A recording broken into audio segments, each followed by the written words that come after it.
do any worse than the grown-ups. I'm Margery Egan, then at CNN's John King, and exactly how long this controversy over the Jeffrey Epstein files and Donald Trump's well-documented friendship with the late child trafficker can derail the GOP's political momentum. We'll get John's thoughts on that and the explosive Hunter Biden interview. All that ahead in the 11 o'clock hour at BPR and GBH and NEPM, live from the Boston Public Library. Live from NPR News in Washington, I'm Corva Coleman. The Justice Department says it has contacted attorneys for Ghislaine Maxwell. They want to find out if the longtime associate of the late sexual offender Jeffrey Epstein will speak with prosecutors. Maxwell is currently serving a 20-year federal prison sentence for sex trafficking. NPR's Ryan Lucas has more. Deputy Attorney General Todd Blanche says in a statement posted on social media that he has contacted Ghislaine Maxwell's lawyers to determine whether she would be willing to meet with department attorneys. And Blanche says he anticipates meeting with her in the coming days. The statement comes as the Trump administration scrambles to contain the fallout from the Justice Department's handling of the Jeffrey Epstein files. President Trump has repeatedly lashed out at his base over the matter and their demands for transparency. Late last week, his administration asked a federal judge to unseal Epstein grand jury transcripts, although experts say those would contain only a small fraction of the massive materials investigators collected in their probe. Ryan Lucas, NPR News, Washington. The Trump administration is withdrawing the U.S. from UNESCO. That's the UN agency best known for its World Heritage sites. It focuses on education, science, and culture. But the Trump administration takes issue with what it calls its globalist ideological agenda, as NPR's Michelle Kellerman reports. President Trump pulled the U.S. out of UNESCO in his previous term, too, so the move is not a surprise.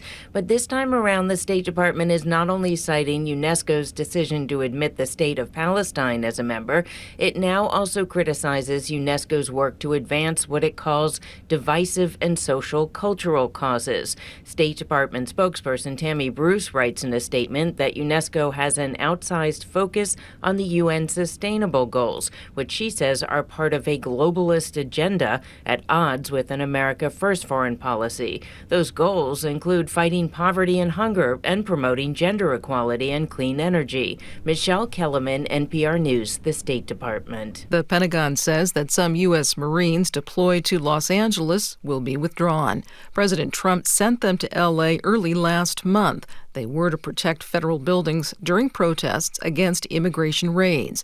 Some of the protests were violent. L.A. Mayor Karen Bass says it's best that the Marines depart. The Marines that were never needed here, that never played a role in crowd control, they're not trained to do that. They're trained to kill the enemy on foreign lands. The enemy is not Angelenos. President Trump also deployed thousands of National Guard troops to L.A. Some of them have also been withdrawn. The Israeli military launched a ground operation in central Gaza yesterday. It's the first time Israel has moved into this area since the war began in 2023.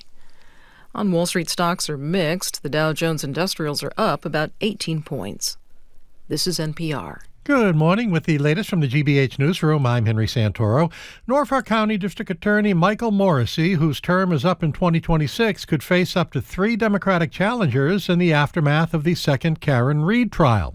Republicans are also eyeing his seat. NBC 10 reports that the high-profile murder case led to intense criticism of Morrissey, with challengers quickly filling paperwork to run against him in the next year's election. Already in the race are Democrats Craig McClellan, a former assistant DA in Suffolk County, DeJuna Perkins, who also served as an assistant DA in Suffolk County, and Jim Bacharach, who has been a public defense attorney for the past 10 years. And the Massachusetts Republican Party believes it will also field several candidates from Morrissey's gig as well, and we still don't know if Morrissey will run or not. Massachusetts officials are warning of fake text messages supposedly from the state's transportation department requesting payment or other information. The story is in the Globe. Latest version of the phony text messages scheme appears to be a final notice from MassDOT telling people that they have an outstanding traffic ticket with threats to suspend their registration and driving privileges if they don't submit payment by a certain date. This is a scam, according to the state's Registrar of Motor Vehicles. Do not click on the link if you get it. Recent incarnations of these fake texts have claimed to be from Easy Pass toll services instructing drivers to pay outstanding toll balances. We're at 72 degrees in Boston right now. This is GBH News. Support for NPR comes from NPR stations. Other contributors include the Doris Duke Foundation, which aims to support the well-being of people and the planet for a more creative, equitable, and sustainable future. And listeners like you who donate to this NPR station.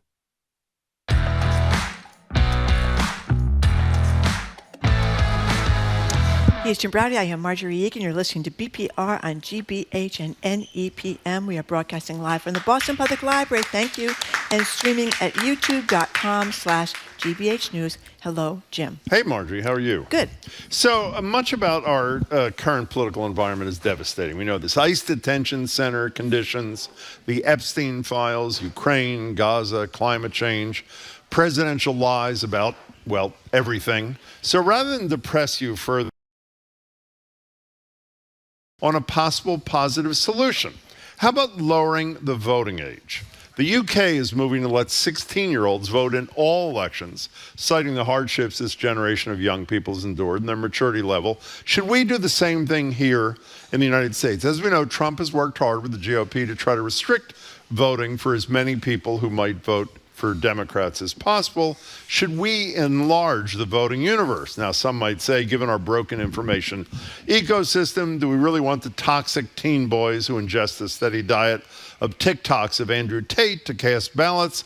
On the other hand, as I said in the tease a few minutes ago, they can't do any worse than the grown-ups. Our number is 877-301-8970 to call or text. Now, some of you, I'm sure Margery will mention this, yes, recall my incredible efforts when I was subsequently retired undefeated. Legendary one-term city councilor. This was your...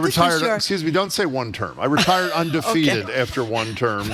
As the Cambridge City Council, you make it seem like I lost. But you didn't lose. I attempted to reduce. I didn't attempt. This was your pièce de résistance. I wouldn't say that. It was not my pièce de résistance. It was one of many pièces de résistance. This is what you were famous for. Am I for. talking or are you talking? No, I just want to put it in perspective. Okay. In perspective. I don't think you have put in perspective.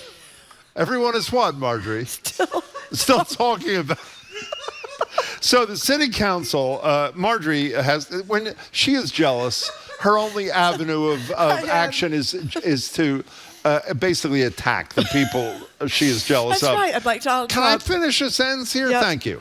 What did I do? Oh, I know I'm talking about. The Cambridge City Council, which I was serving on at the time, Margery, voted 5-4. That's right. To send the issue to narrow Beacon Hill. vote. And by the way, in 2022, the Boston City Council approved a similar petition, I'm sure modeled on my thing. I wonder where those ideas went to die. I think it's worth pointing out it was 5-4. Oh, my God. Even in Cambridge, which kind of, thinks it's sort of the United States Senate or something over there in the City Council of Cambridge, that you can only get a 5-4. Can I tell you what 5-4 is? You weren't very popular. You know what 5-4 is? What? A majority. That's how we decide things in a democracy. Squeaked by. So the question is, should we lower the voting age across the board, let the kids have some more control over their own future? And as I said a couple of minutes ago, I said on the tease, would it not be an enhancer of democracy? 877-301-8970. By the way, there are a decent number of actually, I want to say this first. When Deval Patrick was governor, he, do you know what he did, Margery? Miss Know-It-All about these issues? He helped us with flaggers. He got more flaggers. No, that has nothing to do with this. That is true. But, okay, what he did was allowed 16 and 17-year-olds to pre-register, even though they couldn't vote. Do you know what the data shows in those states which allow 16 and 17-year-olds to pre-register? There's more excitement about voting. And they vote at a higher level. There are a bunch of cities and towns across the country, most of them in Maryland. You know why they were in Maryland, by the way? Because at that time, who was the state legislator? One of your favorite members of Congress, Jamie Raskin. Oh, Jamie Raskin. Was the state legislator, and he constitutional expert as he is, he essentially promoted this and it succeeded. So we want to know if you think it'd be good for democracy in this country if we lowered the voting age to 16 years old. And by the way, if you don't want to do it in federal elections, do we need a constitutional amendment? No. Well, do we? I'm not sure. I don't know. Jamie, can you check that out? But in local elections, how about school committee elections to start things off where they clearly have an interest and go from there? 877-301-8970. We already have some great texts. What's that? Well, one texter says, I guess Jim got tired of winning, so he retired. I retired undefeated. Yeah, I did retired not lose. undefeated. And then another one says, the same generation that is eating Tide Pods, do you want them to vote? And finally, wow, our country is so screwed. 16, Trump's favorite age. By the way, did you watch the video of him with judging the yes. teenage It was really a bathing suit contest? It was really creepy. And don't forget, he made a joke about how he was able to go into the dressing room and see all these undressed teenagers when he was involved in that pageant because he was supposedly inspecting things. And I guess he was inspecting young women and girls who were not dressed. We're going to talk about the Epstein stuff with John King at the bottom of the hour from CNN. 877-301-8970. Despite the ridicule from Margery, the UK is not an insignificant democracy.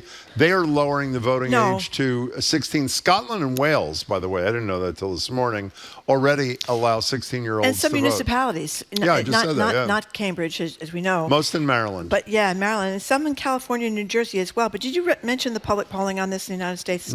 It's not very popular. No. Yeah, polling here says a poll, this is an older poll though, 2019, that was before Trump's second term, finds 75% of registered voters oppose enfranchising 17-year-olds, never mind 16 years old. They're even more opposed to 16-year-olds. And Democratic lawmakers have repeatedly introduced legislation to lower the U.S. voting age from 18 to 16, and they haven't gotten anywhere. Well, except this morning, before we started the show, I called Carolyn Levitt. She said it's fake news. The polling, 877-301-8970 is the number. By the way, seriously for a second, I think it is nothing but a good idea. The democracy in this country is such a mess. So many voters are so totally clueless. You know what the beauty of a 16-year-old is? They're still in school. Exactly. And that's the a good notion point. that curricula could be targeted in some ways, not to tell them to vote for this candidate or that candidate, but rather to engage them in the democracy. And rather than it being an abstract thing, saying when you're 18 you'll be voting, you're voting next week, you're voting next month, whatever it is. So I think it is nothing but good. And by the way, you do need a constitutional amendment. It's the 26th Amendment that lowered the voting age to 18. That's for federal elections. State and local elections can be done, obviously, in the state. Joel from Connecticut thinks it's a bad idea. He's worried about toxic concentration of Axe body spray. Is that still being sold? I don't see think commercials so. I think it's for very it. popular. For usually by 16 they're off it, but certainly it's popular when they're like 12, 13, and 14. Let's go to John in Amherst. You're first on BPR. Welcome to the show. Hi, John. Oops, he hung up. Guess I intimidated him. Marianne, you're in Maynard. Now you're first on BPR. Welcome to the show. Hi. Great. Hi. Nice to weigh in. I'm glad to hear from you. Hi. I used to think people should be a full-fledged adult, but when I was student teaching at a high school in Boston, and it was during the Bush-Kerry election, I remember some of the students saying, who were 16, that they felt they should have a right to vote because what if the political situation unfolded regarding a war that they could be drafted in the next couple of years, and they wanted to have a say in what their future was going to look like. Well, it's interesting you say that. And that changed my thoughts. There's no draft now, but the minimum age generally, with parental consent, I think it is 17-year-olds. So what is an argument for not allowing at least a 17-year-old to vote in an election if he or she or they can, not they anymore, can enlist in the military? And by the way, 16-year-olds can drive, which I would argue is a much heavier decision to make than whether somebody could vote. So do you support it, Marianne? I do now that I heard their perspectives. Good. I'm glad you called. Thanks so much for your call. Appreciate it. Remember, the voting age during the Vietnam War was lowered as well, too. Remember, because of, obviously, 26th Amendment. Talking about it. People getting drafted and sent to war. 877-301-8970. Woody, the UPS driver, says he's all for it, but only if the boomers give up their right to vote. I guess he's sick of what the boomers trade-off kind of thing. Yeah, have to say. But the idea of people being able to learn more about civics in school, and the idea if the voting age were 16, and you would probably be talking about the upcoming elections and maybe talking about how the government works and all these kind of things, because there seems to be a lot of confusion. Although, on the other hand, we do talk about a brain formation not being complete till you're 25 years old. So should we raise the voting age till you're 25? Well, somebody's actually suggesting that, and one of our texters says raise the age to 25 because people's brains aren't formed yet. This is Ryan, too young to make intelligent decisions, and he wants to go to 25. Well, based on that brain development, then we should also take the vote away from people who are over, 75, when the likelihood of some dementia thing increases exponentially. We learned from the gerontology unit over there at BU. Nope, that's very true. Well, I don't want to do that. I just want to expand the vote, and I think it makes... You haven't said what your opinion is, because you don't have one? Here it is. On one hand, on the other. To tell you the truth, Jim, this is something you've been obsessed with for quite some time. I've not reached your level of obsession. I haven't covered all the bases. I do know that people are not, at least 5 years ago, they weren't very in favor of this in the United States of America. But I don't know. I think it would be great if more young people voted, although, in a great surprise to a lot of Democrats, young people in great numbers, especially young men, went for Trump. The young vote used to be mostly for Democrats. This last election, it went mostly for Trump. And that was, a lot of people thought that was because of these podcasters. Although Rogan seems to be going through Joe Rogan seems to be kind of changing his mind on a lot of issues. So we'll see where he is for the next election in 26 and after that in 28. Speaking of changing your mind, here's a quiz for you before we get back to the calls. What was Mike Johnson, the Speaker of the House's position a week ago on Epstein files? That we should be transparent and that there was no problem with releasing the information, that it should be done so people can get to the bottom of what happened. That was then, this is now. Breaking New York Times. Speaker Mike Johnson, a little Trump sycophant, if there ever was one, that's not in the Times, that's me, said he would shut down the House until September in order to head off Democratic demands for votes calling for the release of files from the investigation of Jeffrey Epstein. Can I tell you, this is not our topic, so don't call about this. Can you imagine living as an adult so scared of another human being, in this case the President of the United States, that he's going to do something horrible, like have somebody run against you? Can you imagine living like this? Well, the thing about him, as I've said over and over again, he and his wife, they're like these big religious people. They're teaching Sunday school. I think they did a podcast at one point. Maybe they still do it. So he's supposedly a person whose life is based on his morals and his values. And there's something very pleasant in seeing all these holier-than-thou people showing that they really have no morals and values. Let's go to Ilhan. Elon in Andover. Thank you for calling. Hey, Ilhan, how are you? I'm good. How are you? Excellent. Thanks for the call. What's up? Welcome. So I teach civics and history. And great. Totally promote lowering the voting age to 16. Oh, good. Jim, you mentioned having driver's license at 16 years old and the responsibility that goes into that. And I think that that's all the more reason to, that we should create civic literacy or have students improve their knowledge of government. And I think that's a perfect way to do it, is to encourage young people to not only register, but then to vote at 16. Many of my students don't think initially that they're prepared or ready, but I think by the time we finish the course in the unit, I think many of them have changed their opinion about it. And again, using that analogy of driver's licenses, and why not vote? If you can drive a car, why shouldn't you be able to vote? Ilhan, are you teaching in a public school or private school? Because I'm wondering what the state of affairs. Public school. So what, as far as you know, is the state of affairs where you teach and in other schools in terms of civics education for high school kids?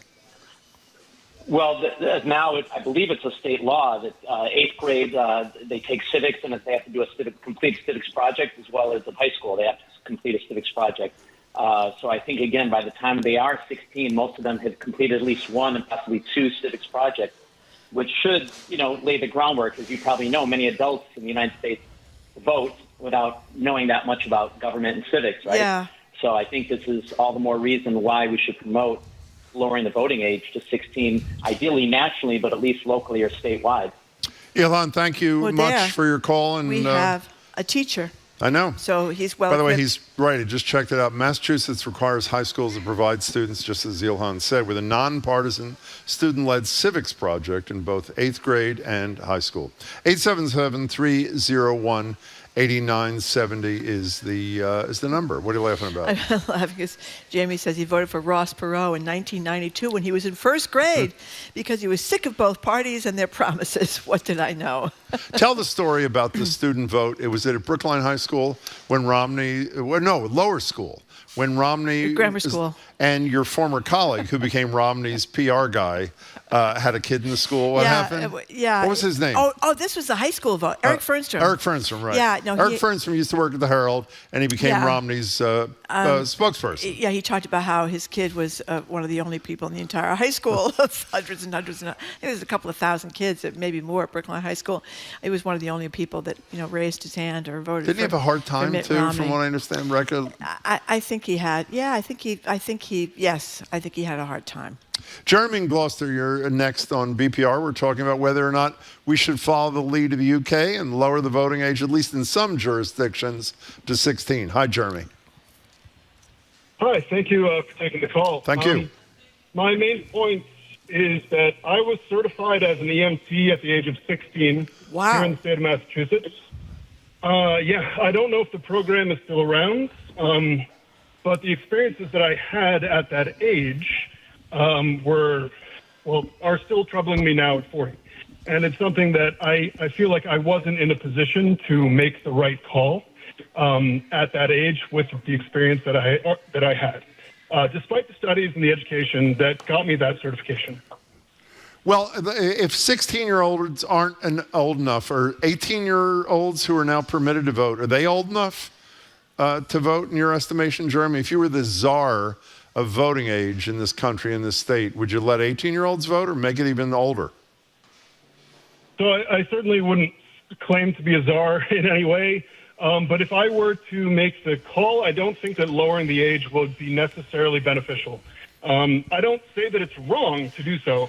I just wanted to offer the perspective of somebody who's put in difficult positions to make, a knee-jerk call at a really young age and with very little experience that I thought perhaps would have been better made or better suited for somebody who had more experience, more time. In the abstract, I'm sorry, Jeremy, you continue. My apologies. Go ahead.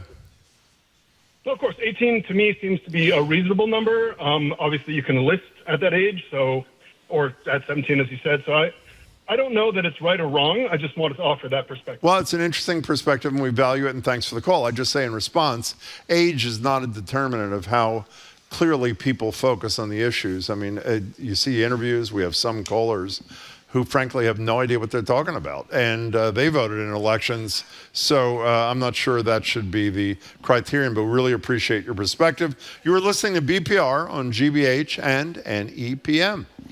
Heather from Medford says, I voted for McGovern in kindergarten. Yeah. And somebody else says the American electorate is woefully uninformed at all age levels. I don't know how much we're uninformed. I think we need some media literacy, because I think we believe too much of what we see from... Well, so they'll teach it in high school. Some schools do teach it, like Wellesley does, I think.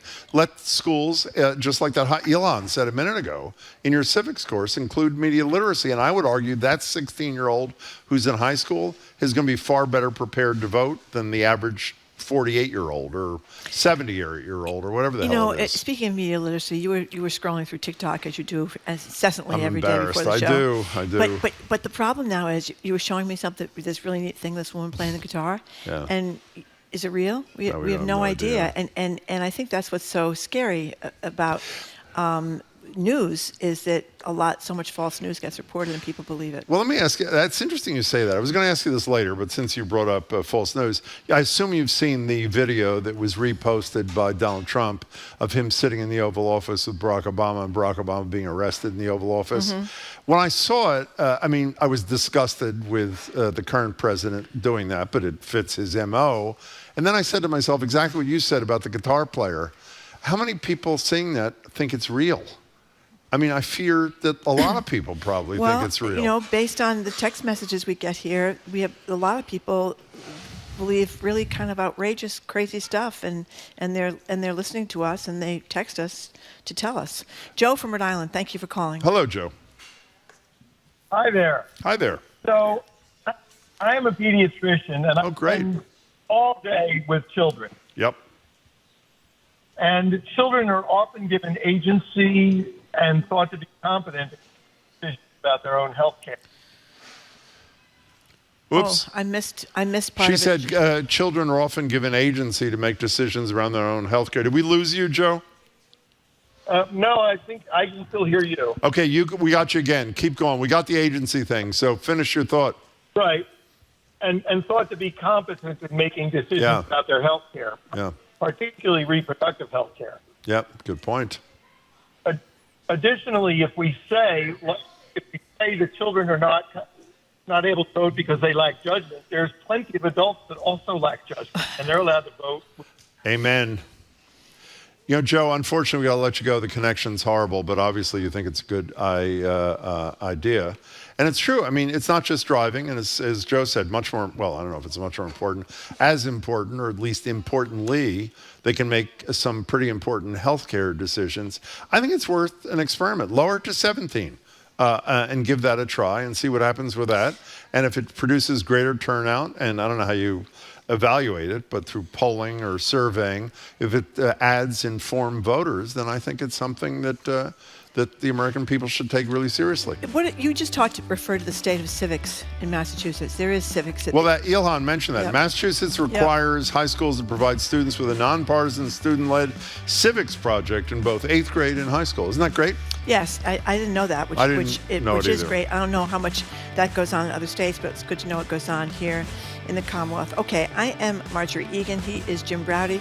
You're listening to BPR on GBH and NEPM live from the Boston Public Library, streaming at youtube.com/GBH News. We were talking about whether or not the voting age should be lowered to 16. It's happening in other places. The UK wants to do it. A lot of people in the United States of America don't want to do it, but the last poll we know about was in 2019. Maybe now in 2025 they changed their mind. Our number is 877-301-8970, BPR and GBH and NEPM.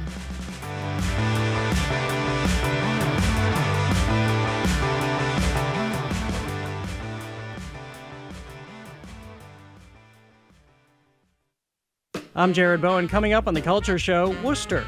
It's the home of birth control, pressurized spacesuits, barbed wire, bras, and even the first commercialized Valentine. Now its history of industry is part of a permanent installation at the Museum of Worcester, celebrating more than 150 years of manufacturing and innovation.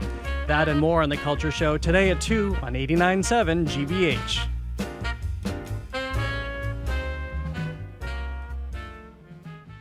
Our programs are made possible thanks to you. And Boston Landmarks Orchestra, presenting The Best of Boston and Peter and the Wolf. Free concerts on July 23rd and July 30th at 7 at the DCR Hatch Shell. More at landmarksorchestra.org. And Maine Maritime Museum in Bath, offering Burnt Island Lighthouse adventure cruises. Visitors can explore a historic lighthouse on a pristine island off the coast of Maine. MaineMaritimeMuseum.org.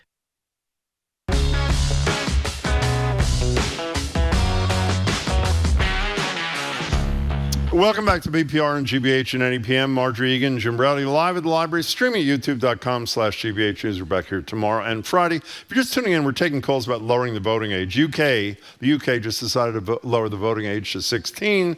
Should we here in the United States, either federally or locally, or maybe just in school committee elections, lower the voting age of 16 or 17? That last caller, that pediatrician who called, mentioned a 16-year-old, I'm paraphrasing, is no more uninformed than a lot of adults are. I had totally forgotten this. Remember, I used to mention this all the time. The Minnesota Tribune, whatever that is, did a survey about 10 years ago, and by a factor of like 100 or something like that, more people in their survey could name all 5 members of the Simpson family than could name the 5 freedoms guaranteed by the First Amendment. And so the reality is nobody's got a corner on being informed or uninformed, I can't imagine that people wouldn't be willing to give this kind of thing a chance. By the way, a little bit of breaking news here. CNN is reporting that the House Oversight Committee is going to subpoena Ghislaine Maxwell. She was the girlfriend and longtime partner in crime of Jeffrey Epstein. So we'll see if that happens. They want her in there as soon as possible. Although, as we said before, the Speaker of the House is threatening how do you to shut down reconcile the House that until September. That is a big unanswered question. The Epstein thing, which we're going to talk about with John King, is she's doing 20 years in prison. You wonder why, if there were all these, if she could have bargained with famous names or misbehavior of anybody famous, including the former president, who's not been accused of any kind of sexual kind of thing, but why shouldn't do it? Yeah, I don't know. Dean in Cambridge, you are next on BPR. Welcome to the show. Hi, Dean. Hi, how are you? I just wanted to say at the beginning that I voted for you, Jim, when you ran for city council. Do you regret? Do you regret your vote, Dean, or not? No, I do not. Good, thank you. I was. But Dean, what do you think? Dean, hold on for a second. What would you say was Jim's finest hour on the city council in Cambridge? Excellent question. How about it, Dean? Anything you could recall? What stood out for you? It was everything. It was everything. Yeah. I mean, everything. No, you said it beautifully, Dean. I can't remember. Yeah, thank you. I can't remember either, so it doesn't matter. I have reports Can we let from this guy talk or what? That the city council meeting, people would go to try to talk to Jim, but they couldn't talk to Jim because the S&S Deli had free food behind the curtain there. That's exactly right. City council meetings. Yeah. So half the councilors weren't even there. I had the biggest shopping bags. Making roast beef sandwiches. Okay, Dean, what do you think about lowering the voting age, which of course I championed as a legendary city council? I support it. Yeah. I support it. Partly because I think it would improve civic education, and it would possibly encourage kids getting their parents to vote. That is a brilliant point. That is a really, really important point there, Dean. That is a great, great point. Hey, Dean, thank you for the call. We really appreciate it. You're listening to BPR on GBH and NEPM. I stand corrected here. The New York Times, according to their timeline, the committee voted to subpoena Maxwell, and then 40 minutes later, Speaker Johnson canceled votes for Thursday and sent the House home early before a planned 5-week recess. Thank you, Jamie, for correcting that. Wow. You know what he did, but you didn't read the rest of it. He was sitting on Trump's lap when he made that decision. It's very cute because he's a little guy. Trump's a big man sitting on his lap. It was really sweet. Oh, my gosh. Okay, good. I mean, think about that for a second. That's incredible. No pride. That's None. Incredible. No shame, no pride. Wow. Mike in Watertown, thank you for calling. Hello, Mike. Thanks for taking my call. Of course. I don't think that having younger people would help the situation simply because they're going to be influenced by their parents. Mm-hmm. And if their parents are uneducated, then if people are uneducated, they're not going to vote in an educated, smart way. Well, how about what Dean said a minute ago, Mike? Let's assume that those parents aren't up to speed, but the kid is in school in a civics course. They're voting at 16 or 17, and they go home, and I assume, like most of us when we were excited at school, went home and talked to our parents about what was going on in school. Maybe they become less uninformed than they were before. Sort of a trickle-up kind of theory. What do you think of that? And I think that maybe really create some engagement. However, what I do support is a test to be able to vote. I think you have to take a test to get a gun. You have to take a test to have a driver's license.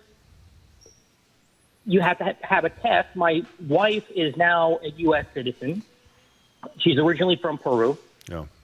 Most U.S. citizens couldn't pass that test. Yeah, I have to say, with all due respect, Mike, I wish we had more time. The notion of having a test, who creates that test, by the way?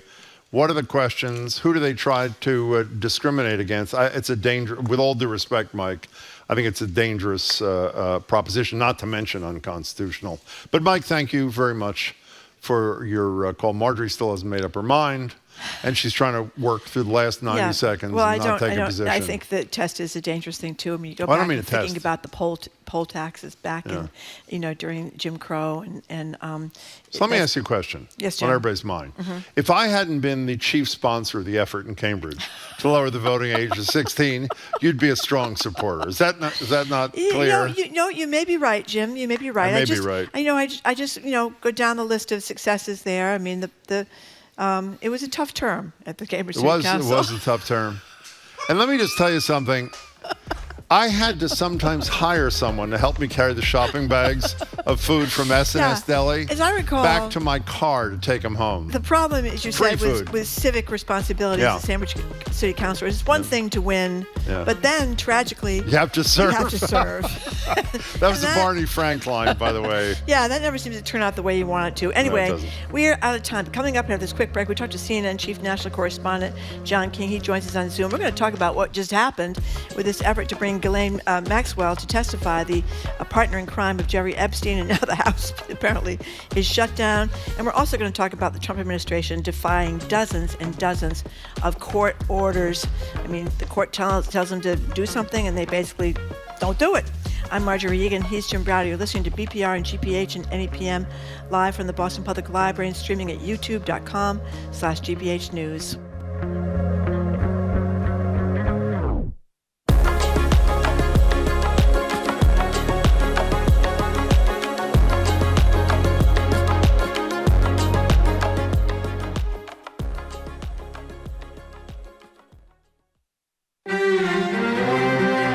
International bodies like the United Nations and the International Criminal Court were created to promote world peace and security.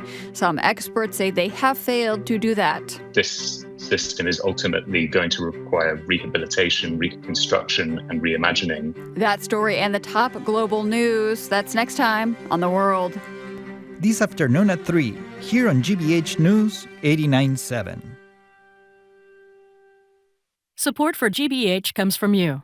And Heights Crossing, an assisted living and memory support community offering residents experiences aimed at promoting independence, inspiring curiosity, and encouraging connection with others. More at heightscrossing.com. And the MBTA Commuter Rail, providing public transportation service to over 170 cities and towns in Massachusetts. Just take the train. You can plan your trip at mbta.com/massbytrain.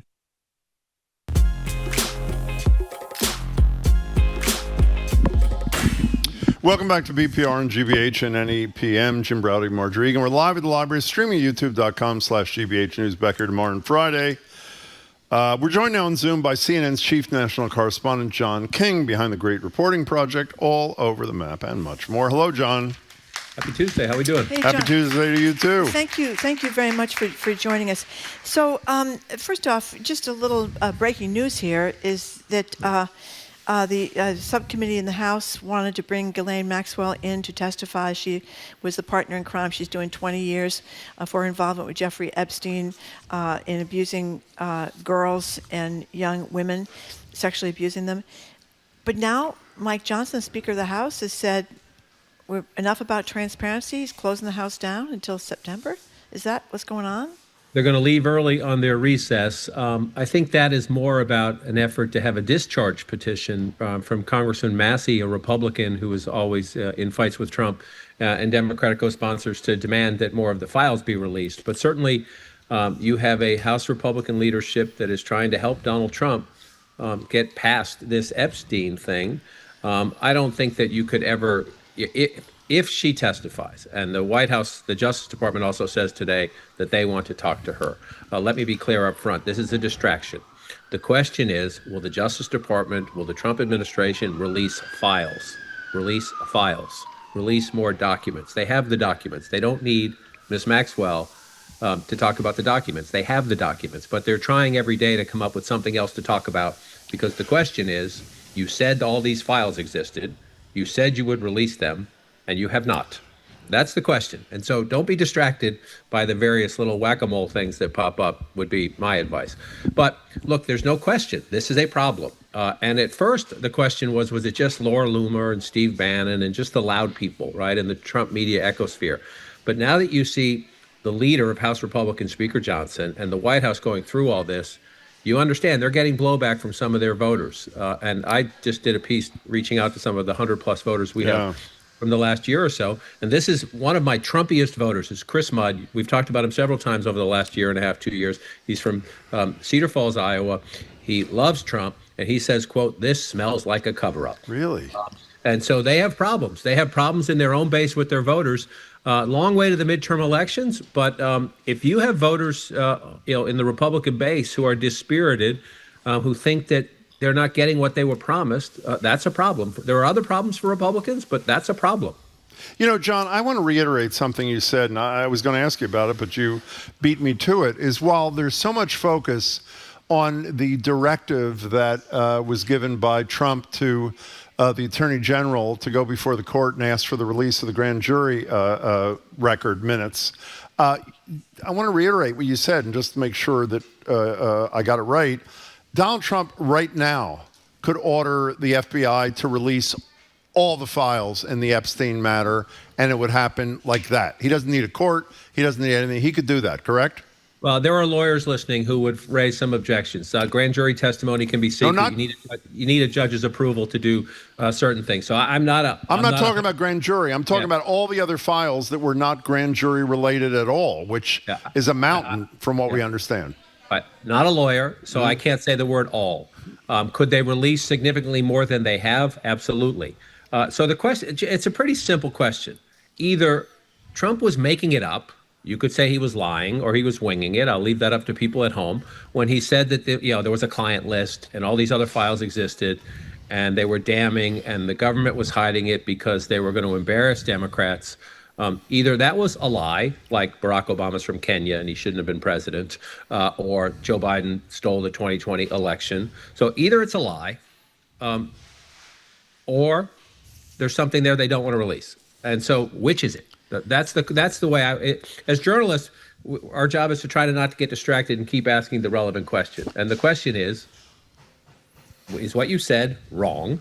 Will you say you were wrong? And will all of your friends who said this on Fox News and OAN and the Trump ecosphere for years, will they all say we were wrong? We made it up to take you all along on this anti-establishment Democrats are hiding thing? Or will you say, well, there's stuff in the documents that we've decided that we will not release for whatever reason, and explain yourself? You know, John, this is a hypothetical, and so my apologies in advance, but you understand the minds of voters as well as I think anybody in the country.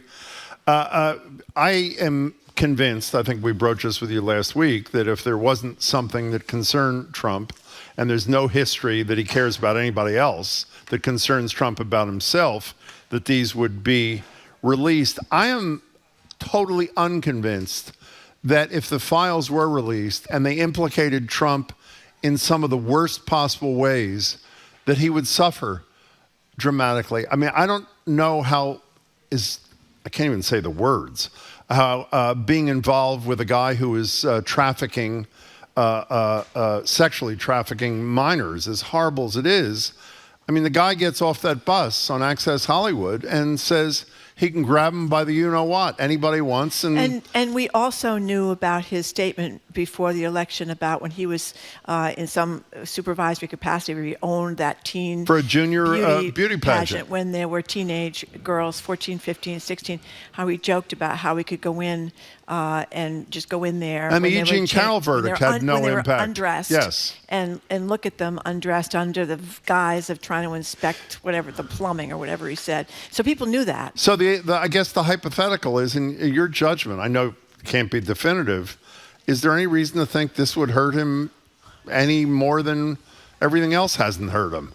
Well, I don't do hypotheticals, so I appreciate my apologies. No, it's okay. It's okay. I get it. This is a conversation that's happening everywhere.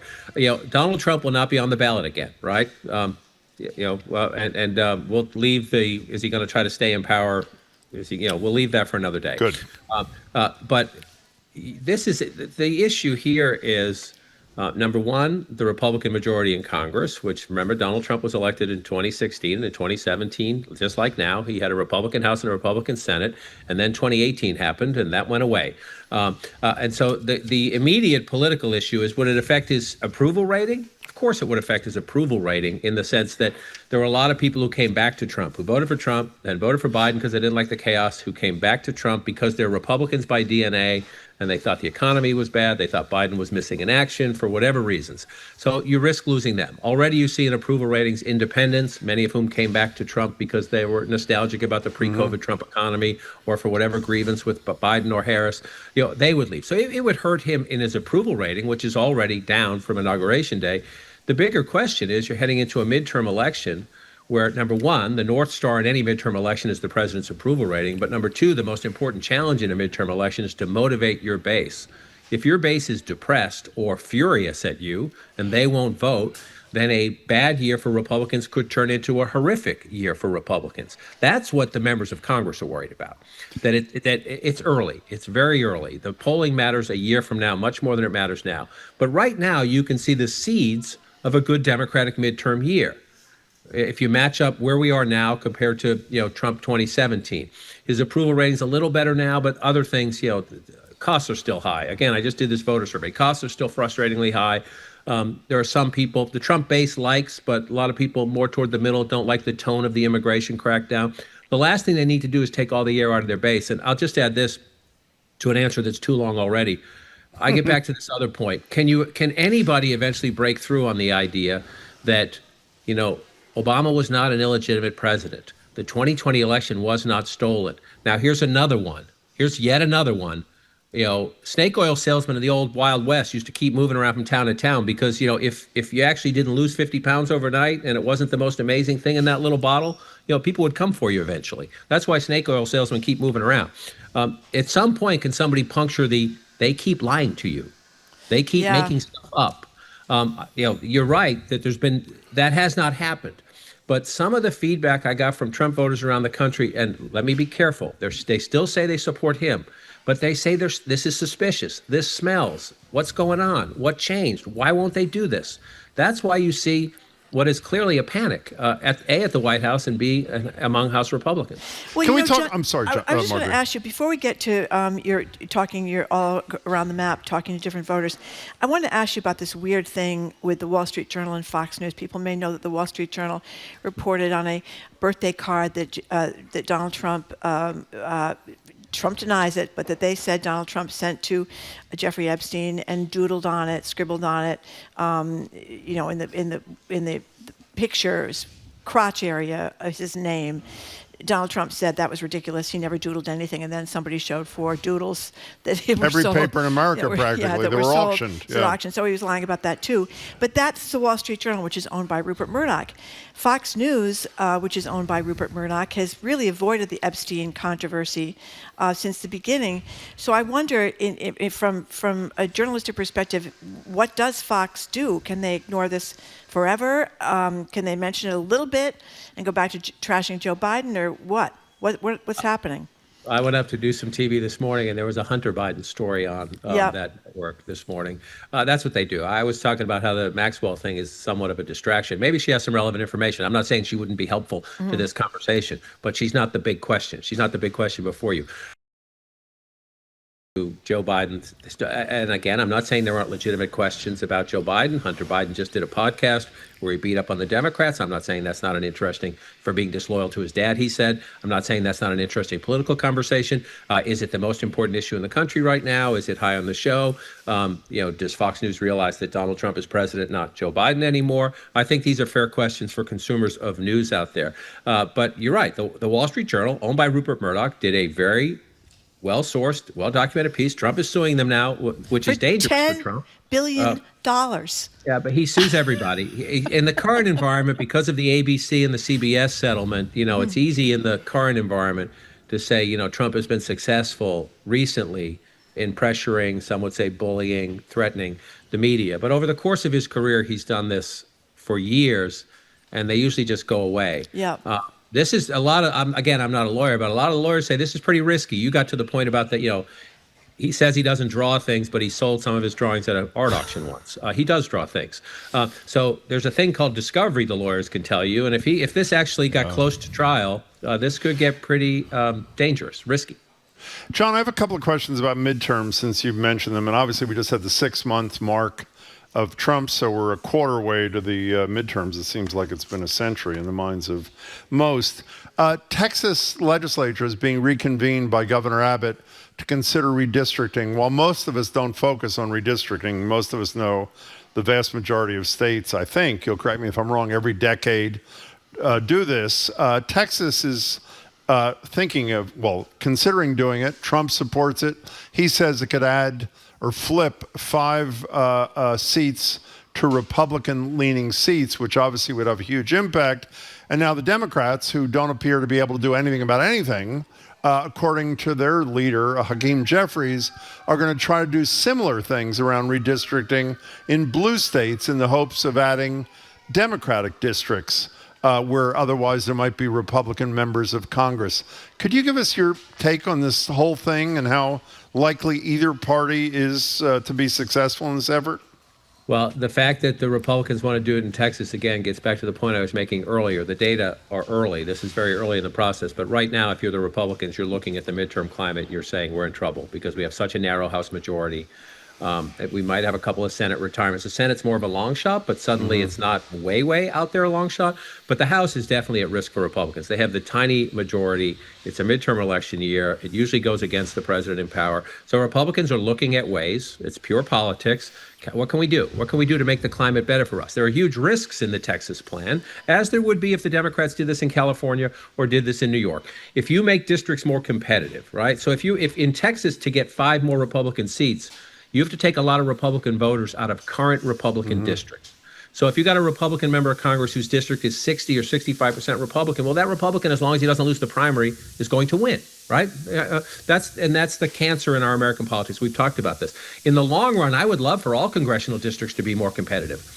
Then the parties would have to talk to each other. The politicians would have to talk to voters on the other side. They would have to listen and maybe compromise on some things. This isn't the way to do it. This is raw politics about trying to maximize the climate going to the next election. I say it's not the way to do it. I say that more as a citizen than as a reporter. But they have they think they have the power to do it.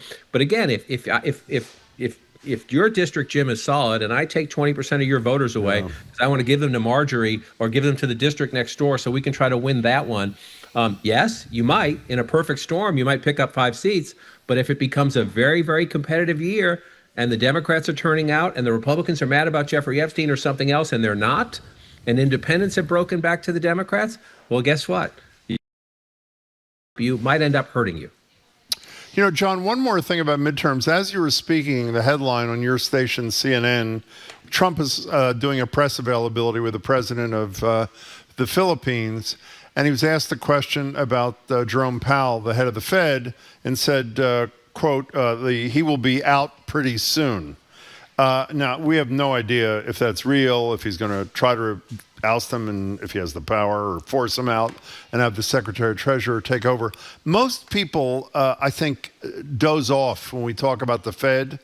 But I heard an interesting piece on NPR the other morning about the political power that a politically motivated chair, rather than independent head of the Fed would have, for example, to lower interest rates dramatically 2 months before an election, and credit the party in power with convincing him or her to do it. So this thing has, beyond the economic consequences, has potentially huge political consequences as well, no?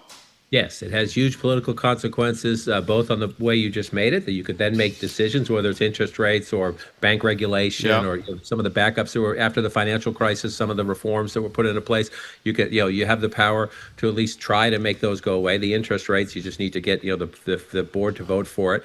And number two, it would be another. This is one of these things. People roll their eyes. You're right. It's hard sometimes to have a conversation about these are our norms. We've had an independent Fed, from the beginning for a reason.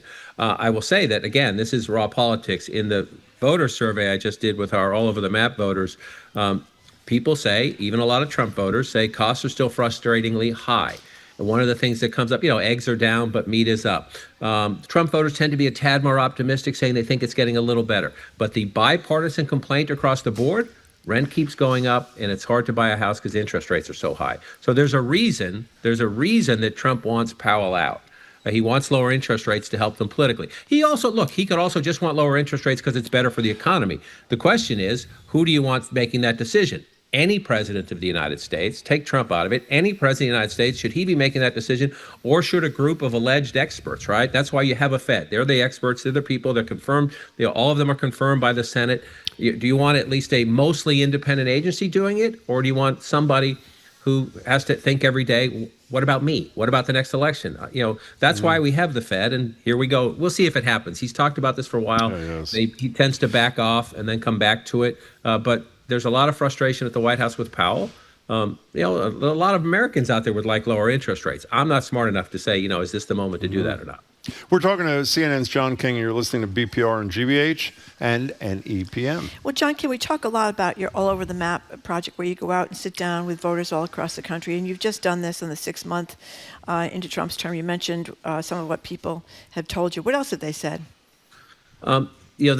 Trump the president is still as polarizing as Trump the candidate, in that, the Democrats say they're scared. They don't like what they see, using words like Gestapo about ICE and the Customs and Border Patrol watching the immigration thing.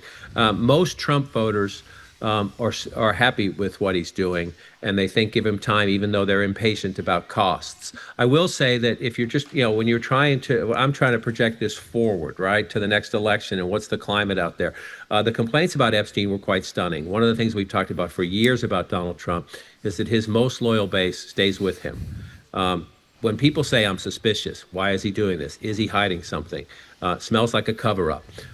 That speaks loudly to me, much more loudly than Steve Bannon or Laura Loomer or Charlie Kirk or somebody on a podcast.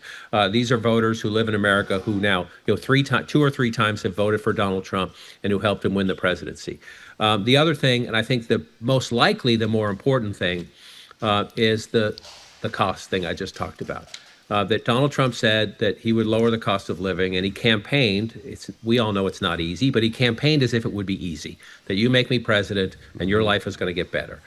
Manufacturing jobs are down since the Trump inauguration, only a little bit, but he said his tariffs would make them go up. Overall inflation is down a little bit since Inauguration Day, but not enough. The interest rate thing, the high rents, the housing, we focus a lot on people going to the grocery store, the gas pump.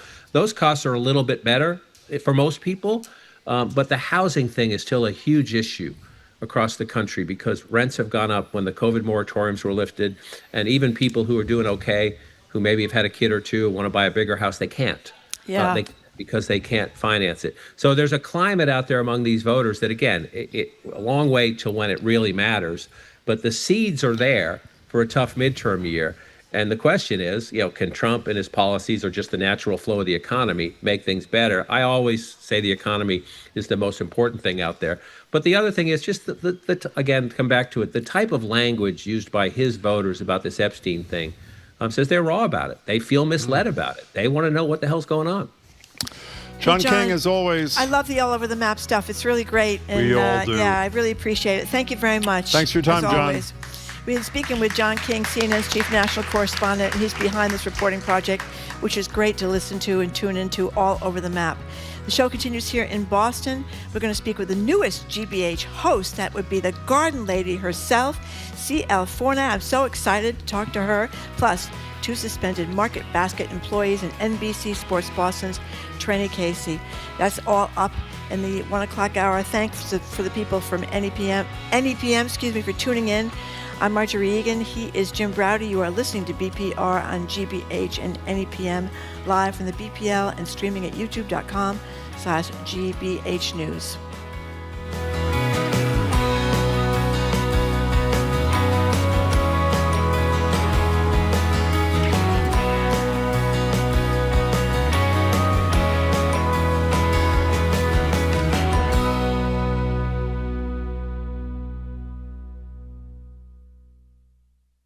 It's not over yet. More smart conversation about community issues up ahead with Jim Browdy and Margery Egan on Boston Public Radio. right after a news update from NPR. Stay with us here on GBH 89.7. Funding for our programs comes from you. And Mass General Brigham. Their leading heart and vascular specialists are committed to providing breakthrough care to patients with cutting-edge research and innovative treatments. Learn more at massgeneralbrigham.org/heart. Explore how artists like Michelangelo, Leonardo, and Raphael emerged from one of the bloodiest periods in history. The three-part series Renaissance, The Blood and the Beauty concludes tonight at 9 on GBH2. You're listening to 89.7 WGBH HD1 Boston. Online at gbhnews.org. GBH News. What matters to you? I'm Jim Browdy. I had an hour 2 of VPR live from the Boston Public Library. It's GBH's newest host, the garden lady herself, CL Fornari. That stands for compost lover, Margery. Are you wondering why all your plants keep dying? Text us your questions, and between Margery and CL, you'll get them answered. I'm Margery Egan. Earlier this month, members of Market Basket's leadership team were suspended by the board as it investigates CEO Artie T Demoulas, Joe Schmidt, and Paul Quigley, who've each worked for decades at the chain. Stop by the library to tell us their version of the Demoulas family food fight. All that plus our Two More Things segment. That's next on BPR 89.7 GBH, live from the Boston Public Library.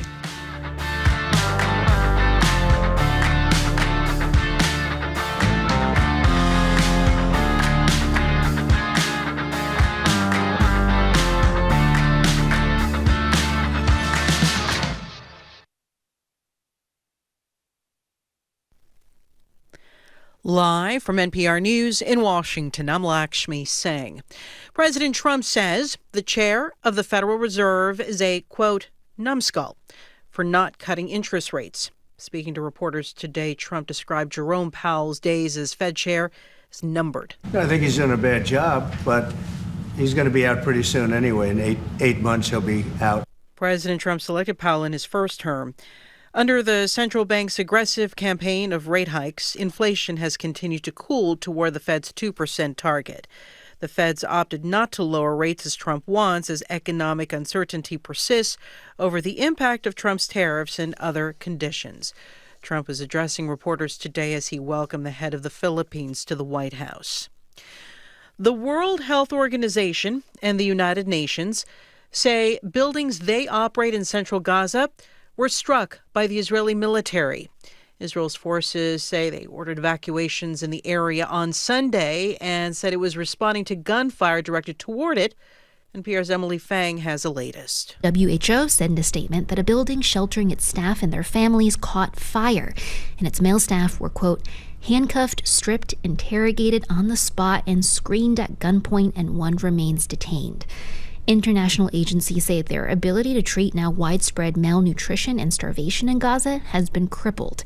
Jan Egeland heads the Norwegian Refugee Council. My organization has now had life-saving relief supply ready to go across the border crossings for 145 days, and we've been blocked every single day. Israel's military says it has continued to be in contact with international organizations in Gaza. NPR News, Tel Aviv. Cases of COVID-19 appear to be surging in the United States. NPR's Rob Stein reports that is according to the Centers for Disease Control and Prevention. COVID has surged every winter and summer since the pandemic began, and this summer looks no different. The amount of virus showing up in wastewater and the number of people testing positive and showing up in emergency rooms to get treated for COVID have been increasing now for weeks in some bellwether parts of the country, like the South and the West. It's impossible to know how big this summer's wave will be or how long it will last, but many people are susceptible to the virus because it's been so long since they got vaccinated the last time, and last winter's surge was so mild. Rob Stein, NPR News. At last check on Wall Street, the Dow Jones Industrial Average was up 18 points at 44,342. The Nasdaq was down 86 points. The S&P off 8. You're listening to NPR News. Good afternoon. With the latest from the GBH Newsroom, I'm Henry Santoro. Cape Cod businesses and nonprofit leaders spoke in favor of replacing the Bourne and Sagamore bridges at a public meeting last night at Sandwich High School. Robert Burt Tollerman, president of Cape Cod 5, says the idea of failing to replace the bridges keeps him up at night. A closure of either one of these bridges is just a complete economic disaster for this region in ways and shapes that people can't even begin to imagine, that extend significantly beyond even the studies that have been done. Others spoke in support of the bridge project, from the Cape Cod Chamber of Commerce to Falmouth Chamber of Commerce, the Davenport Companies, and Heritage Museums and Gardens. Owners of some of the 13 homes that'll be taken by eminent domain continue to speak out about how the Sagamore Bridge plan will hurt them. Massachusetts Department of Transportation, which hosted the meeting, says appraisal of those homes has already begun. Health insurance premiums in Massachusetts are expected to surge by 7 to 12% next year. The rate increases approved by the state's Division of Insurance are lower than what was requested by insurance companies. The department also rejected proposals from Blue Cross Blue Shield and WellSense Health Plan, the state's second and third largest carriers, for seeking increases that regulators dubbed too big. The companies are expected to return with revised plans. WellSense, also known as Boston Medical Center Health Plan, was seeking a 16.2% increase. Sunny 80 today. We're at 75 right now. This is GBH News. Support for NPR comes from ARM, committed to delivering innovative, advanced computing designed to enable worldwide companies to unleash the capabilities and experiences of AI. The future of AI is built on ARM. ARM.com. This is NPR.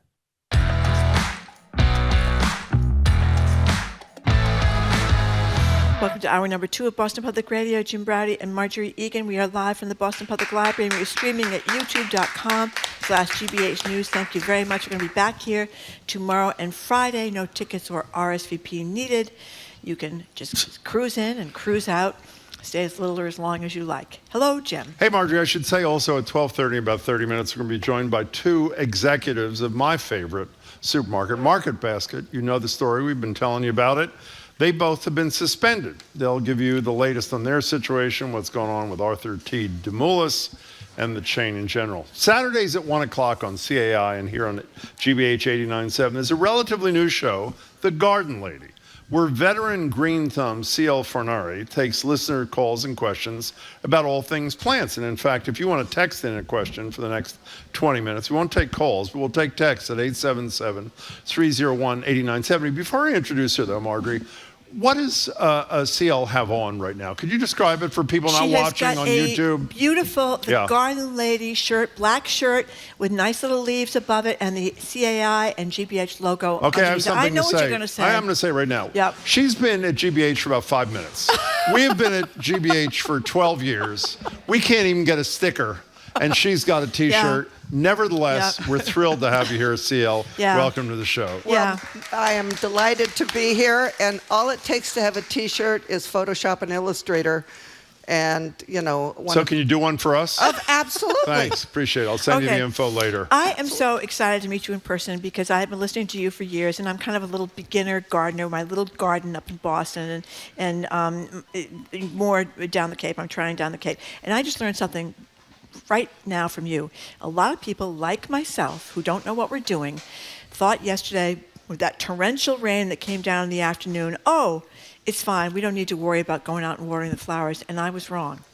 Well, unfortunately, those torrential rains that happen in a short period of time, they don't soak in. A good portion of it just runs off because after a dry period, the soil has a surface tension that doesn't allow that hard rain over a short period of time to really soak in. Okay. So my poor plants are crying for me to come home and plant and water them right now because I didn't do it yesterday. CL, I want you to know, just to give you context here, our producers said at noon today, you can either have George Clooney on for an hour or CL Fornari. Margery said, screw George Clooney. Screw George Clooney, that's we want right. CL Fornari. That's okay, right. so I'm this flattered. is I'm flattered. This is not going to be Margery asking questions about her own gardening for 25 minutes, despite her efforts to the best. Tell people how you got in the business. Were you weren't like born in a garden kind of thing. This is a learned kind of thing. First of all, I was blessed to grow up in a time when kids were pushed outside and told not to come back until dinner. That's right. And we had to make our fun in the natural world. And so we climbed trees and we hid under the neighbor's bushes and we picked the neighbor's flowers and, that sort of thing. And that is where my love of plants came from.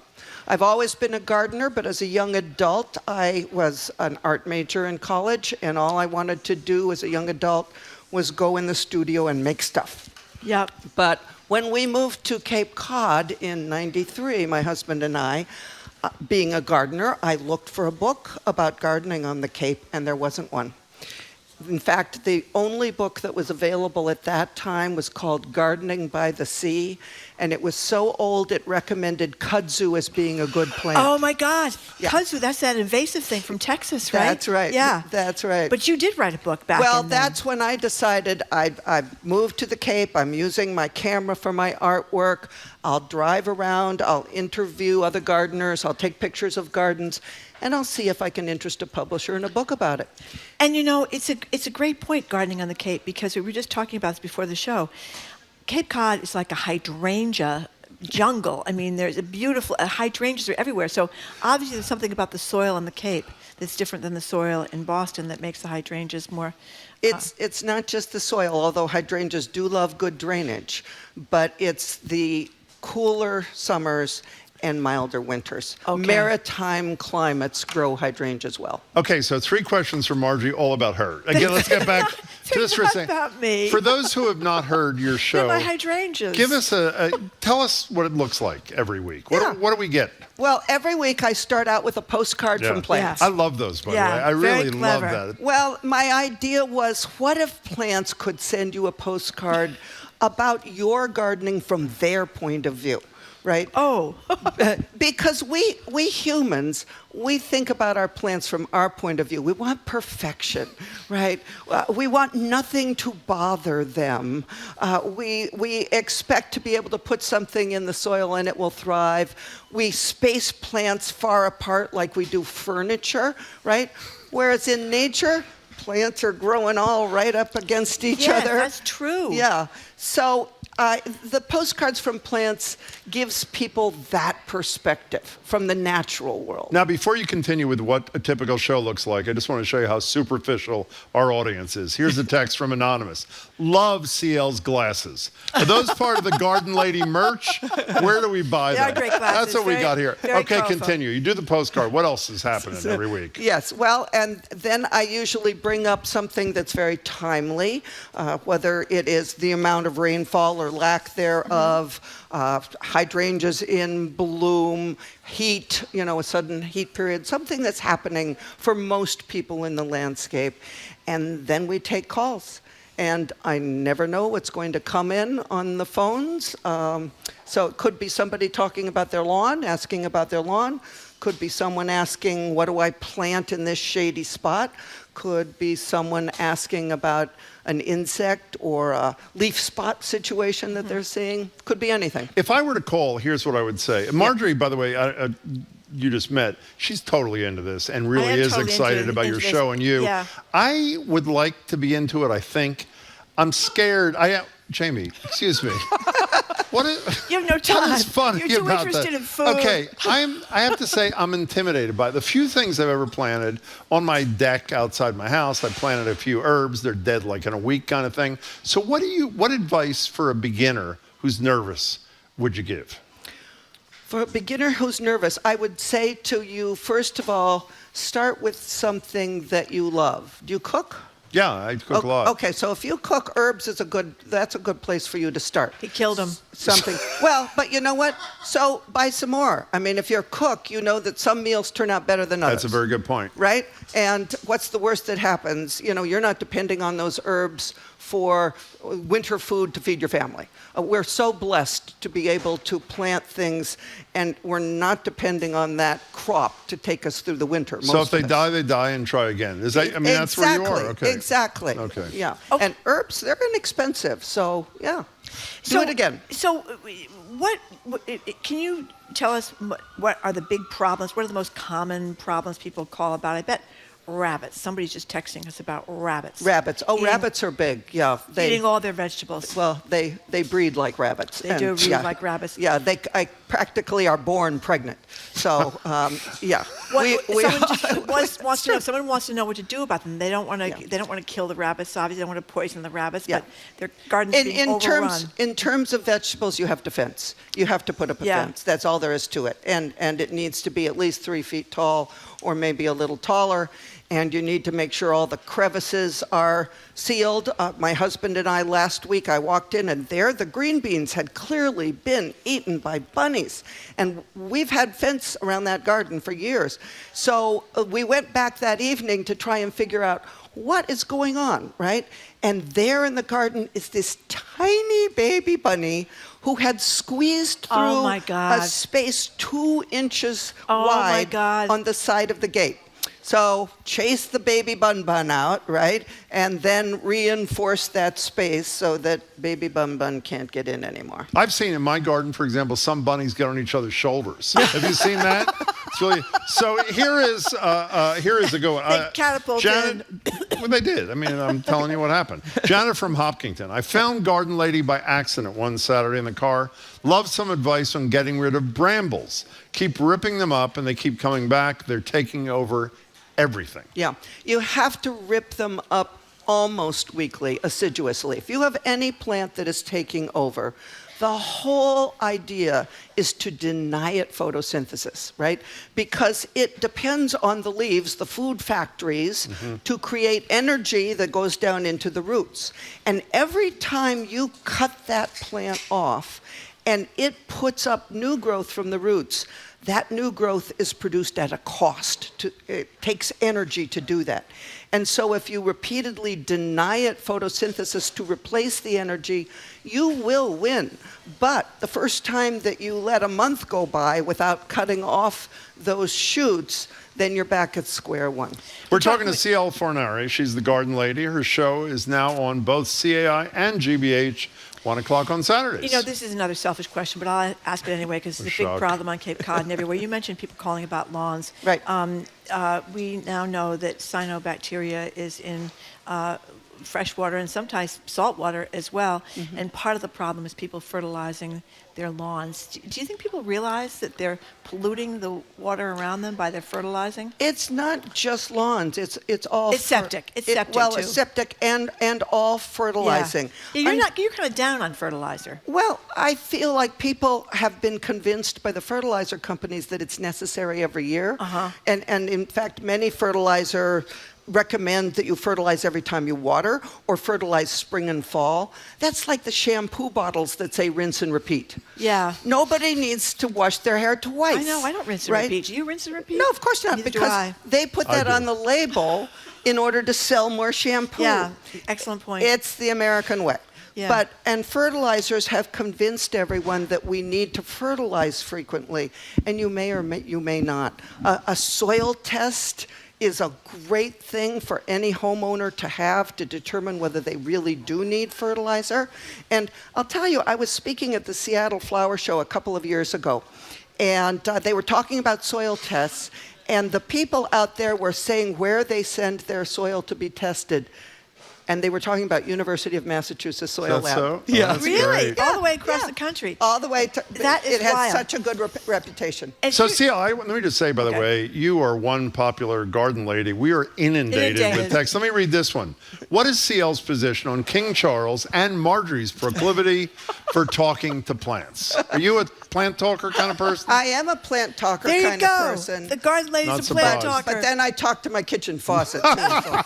But I'm bummed. Thank you. But by the way, these King Charles stories say there is some sense. It's not necessarily that I understand what you're saying. It's the vibrations, right? That wait, did you say not necessarily understand what you're saying? I thought perhaps my mandevellas know how much I love them.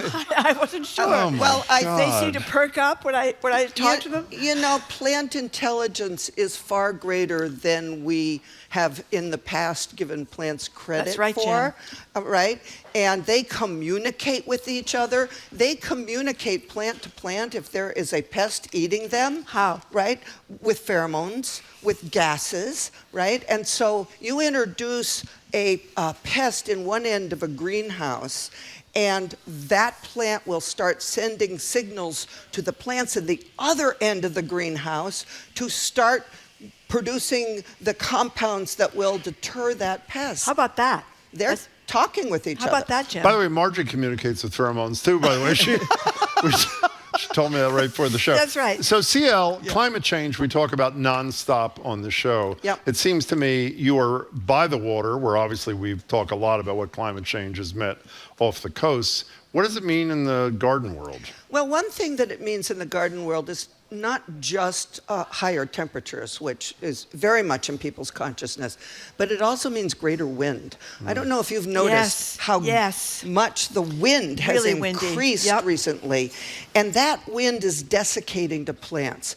In the winter, it's desiccating to plants. We see more damage to plants like rhododendrons after a winter that have been desiccated by those cold winter winds, and it's drying in the summer as well. So do you plant different things as a result of that change? I think we're all aware now that, first of all, we need to group plants according to their requirements. So you don't have a hydrangea that needs more water here and another one over here and maybe another one over here and, you know, next to the junipers that don't need water. You group those plants that need more water together, and you group the plants that can go without water together so that you can use less water, right, and be smarter about how those plants survive and are tended. And you also, it told me something that's very instructive, or maybe I read it before you came anyway, but about watering, about soaking versus a little bit of water. Tell people about how they should water their plants. Well, it's better to water deeply less often. Yep. And unfortunately, a lot of irrigation systems are set up to go on automatically every other day for 15 or 20 minutes. That dampens the soil down this far. So you're creating shallow root systems. You're creating plants that then dry out faster, right? And you're creating conditions for every leaf spot fungus and every lawn disease in the book lists frequent watering. So deeper soaking less often. And what does that mean, deep soaking? Well, first of all, I think every single homeowner should have a rain gauge. And you can get a cheap one, right? And basically, I'm not laughing at you. Margery is so excited. She's ready to burst, by the way. I am. Interest in rain gauge companies. I don't. No, she I'm has going to get interest in one what right you away. do. Go ahead, continue. I'm sorry. thinking I should have my own branded rain gauge, right? You should.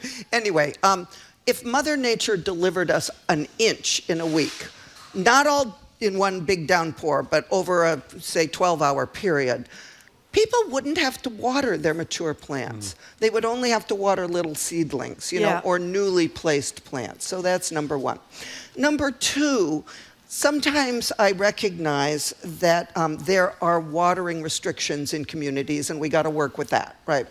But and some communities, one of the mandates that they give is that plants need to be hand watered, and basically that's to do away with that automatic irrigation. But in general, hand watering usually is a mistake. And the reason is, first of all, we get bored before that plant gets a good deep soaking, you know. Secondly, it's human nature. You aim that water right at the base of the plant, ignoring the fact that the root system goes beyond the drip line of that plant. Oh. So you're leaving all of that soil dry, and you're putting all of the water right at the trunk or the stems of that plant. And so the dry soil over here just sucks the water away, number one. And number two, those roots are under drought stress. So far better to water an entire area deeply, even once a week, would be better than standing out with a hose. But when a hose is considered to be hand watering, or is it okay to? Well, a hand watering is when you hold a hose or a watering wand in your hand. Okay. And you squirt the plant. That's where the hand comes from. Yes, the hand watering thing. So if you're not hand watering with a hose and you don't have an irrigation system, what are you supposed to do? You can put a sprinkler out or soaker hoses. Oh, soaker hoses. What do you think about inviting her over for dinner and just doing whatever you got to do, and then I'll do the show with her? I'm leaving the show actually My at God. 12:30, so I can spend the afternoon asking questions. Paul from Hingham has a great question relating to what we talked about a minute ago. Could you ask the plant lady, that'd be you, garden lady we call her, what kind of trees we should be planting so that in the future, this is a great question, could tolerate the heat that is coming to New England? What's the answer to that? Well, first of all, we need to, whenever possible, go with native trees, right? Because native plants are more drought tolerant. Last summer, we had very dry summer. And when I'm walking on the Cape in those dry conditions, I see the oak trees in pretty good shape, right? So we need to remember to first go with plants that are native to our area. Here's a good one, too. This person has hostas, and they say they have something spreading on them. Not sure if it's fungus or a bug. I don't see anything eating it help. I have many hostas, love them, so many different ones, and they seem to be in trouble. Before you answer that, can you tell me what a hostas is? A hosta is a perennial plant with big leaves. You've seen them all over the place, green. And people grow it usually in the shade. It's a great low-maintenance perennial, but it is prone to leaf spot fungus, especially the green and white ones. So if she's seeing brown patches and holes, that's probably a leaf spot fungus. It can come from a cool, damp spring, or the fact that maybe the lawn irrigation is hitting that plant frequently. That's the most common problem with a hosta. And when you go out to deal with that leaf spot fungus with those, whatever material you're using, you have to do both sides of the leaves, right? Don't you? Well, if you wanted to spray with an organic fungicide, you can, but I think with a hosta, first of all, you can't kill it. Second of all, the percentage play is to cut out the worst of the leaves and see if the damage is still going on. Because it might have happened last spring and the damage is not continuing. The hosta will grow new leaves. So that's when you see a problem with a plant, if there's a minimal amount of the foliage, just get rid of it so you can monitor it well. I don't want to correct you because you're the expert. Margery could kill it. Let's be clear. She couldn't. No, I haven't. I've done well with By the way, hostas, can I say, I drove by your house a couple of weeks ago. She is overly humble as she is about everything. You're really, no, in all seriousness. Getting there. Your outside looks pretty decent. Well, looks really I had nice. some help from a I professional. know, but the thing that you didn't have Stephanie do the other thing I is did really myself. nice. Mandeville's, they're great because they climb. Okay. But you talk about, and this is important, kind of the psychological wonders of gardening. Talk about that. You mean the effects on people? Yeah, the uplift. It's very nurturing. Well, I always start out the program saying that we were celebrating the life-affirming topics of plants and gardening. And we need all the life affirmation that we can get. We do. And plants and gardening are that. I'm, for instance, a big proponent of growing food. My favorite thing at this time of year is to walk out my front door into the vegetable garden and say, what's for dinner? That's great. That's great. And, we harvested potatoes 2 days ago. A freshly harvested potato has flavor. I'm talking flavor that you have never tasted, even in organically grown produce, when you take it right out of the dirt and you bring it right into the kitchen. But you can't grow a cow, can you, in your backyard? Because that's what I would be. But when you take a potato out, though, how do you prepare a freshly picked potato? Well, the thing is, I was steaming them. I did two things. I steamed them to make potato salad the next day, but I also sliced them very thin to put on a homemade pizza. In Italy... Potato pizza? Yes. In Italy, they slice potatoes thin and put them on pizza all the time. It is delicious. It is delicious. Now, how do you feel about the fact that Margery's favorite food is boiled potato with butter? I mean, be honest about this. How do you feel about that? I feel fine about that. I think a spud in any form. A spud in any form is a delicious thing. He's making fun of the Irish. And Irish. This is a big problem that in the city and probably in the country too. People let their dogs pee on plants. Yeah, that is a problem. Very big problem. Yeah, what do you that do is a about problem. that? Well, if they have a yard of any sort, there are motion-activated sprinklers that you hook up to a hose and you put in a place where you know someone is walking with their dog. And it waters the dog? Oh, Sprays the dog everybody. and the dog walker. I love That is great. The dog walker. That is great. I understand they have used these in Graceland in order to keep people off of the grounds where they shouldn't be. So, you know, you walk close. We at one time had them in our vegetable garden to deter the crows from eating our tomatoes early in the season. And the crows very quickly learned not to go to the tomatoes. Unfortunately, we would forget that they were there. I'd walk out at 5 o'clock to pick dinner, and I'd get drenched.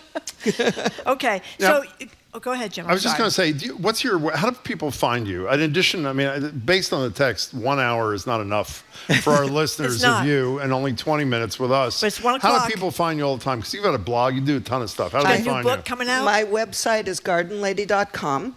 I have a blog there every week. The postcard that I start off the program, the actual image of the postcard is put up there, and a little information about it. So gardenlady.com is the way to get to me. I've got a new book called Hydrangea Happiness coming out the spring of 26 from Brandeis University Press. That's great. Yeah, so I'm excited about that.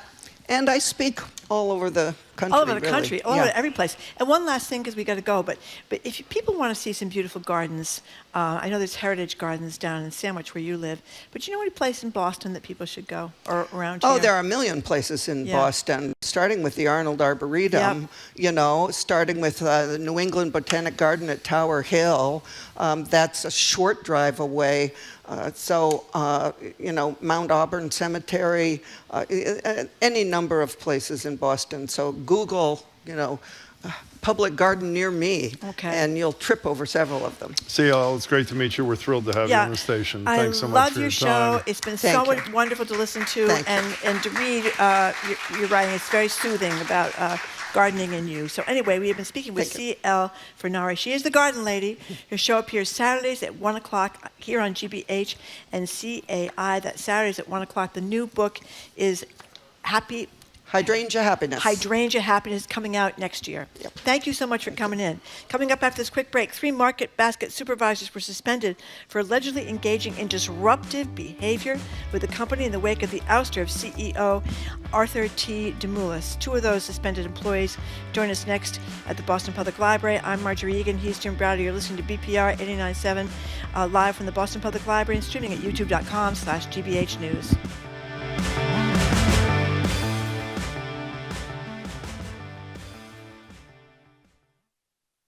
Trusted, local news. Local farmers say funding cuts to federal food assistance will have devastating effects. GBH News. Some state lawmakers are making another attempt to tighten Massachusetts' laws on the use of facial recognition technology by law enforcement. Here for what matters to you. Bill aimed at shielding personal data connected to reproductive and transgender healthcare has passed the Massachusetts House. GBH 89.7. Online at gbhnews.org. Our programs are made possible thanks to you. And Subaru of New England. You can explore New England in the all-wheel drive 2025 Subaru Forester Hybrid. Subaru retailer locations at subaruofnewengland.com. And the Trustees, committed to helping the public get outside and connect with nature with concerts, guided walks, and historic house tours. Learn more at thetrustees.org.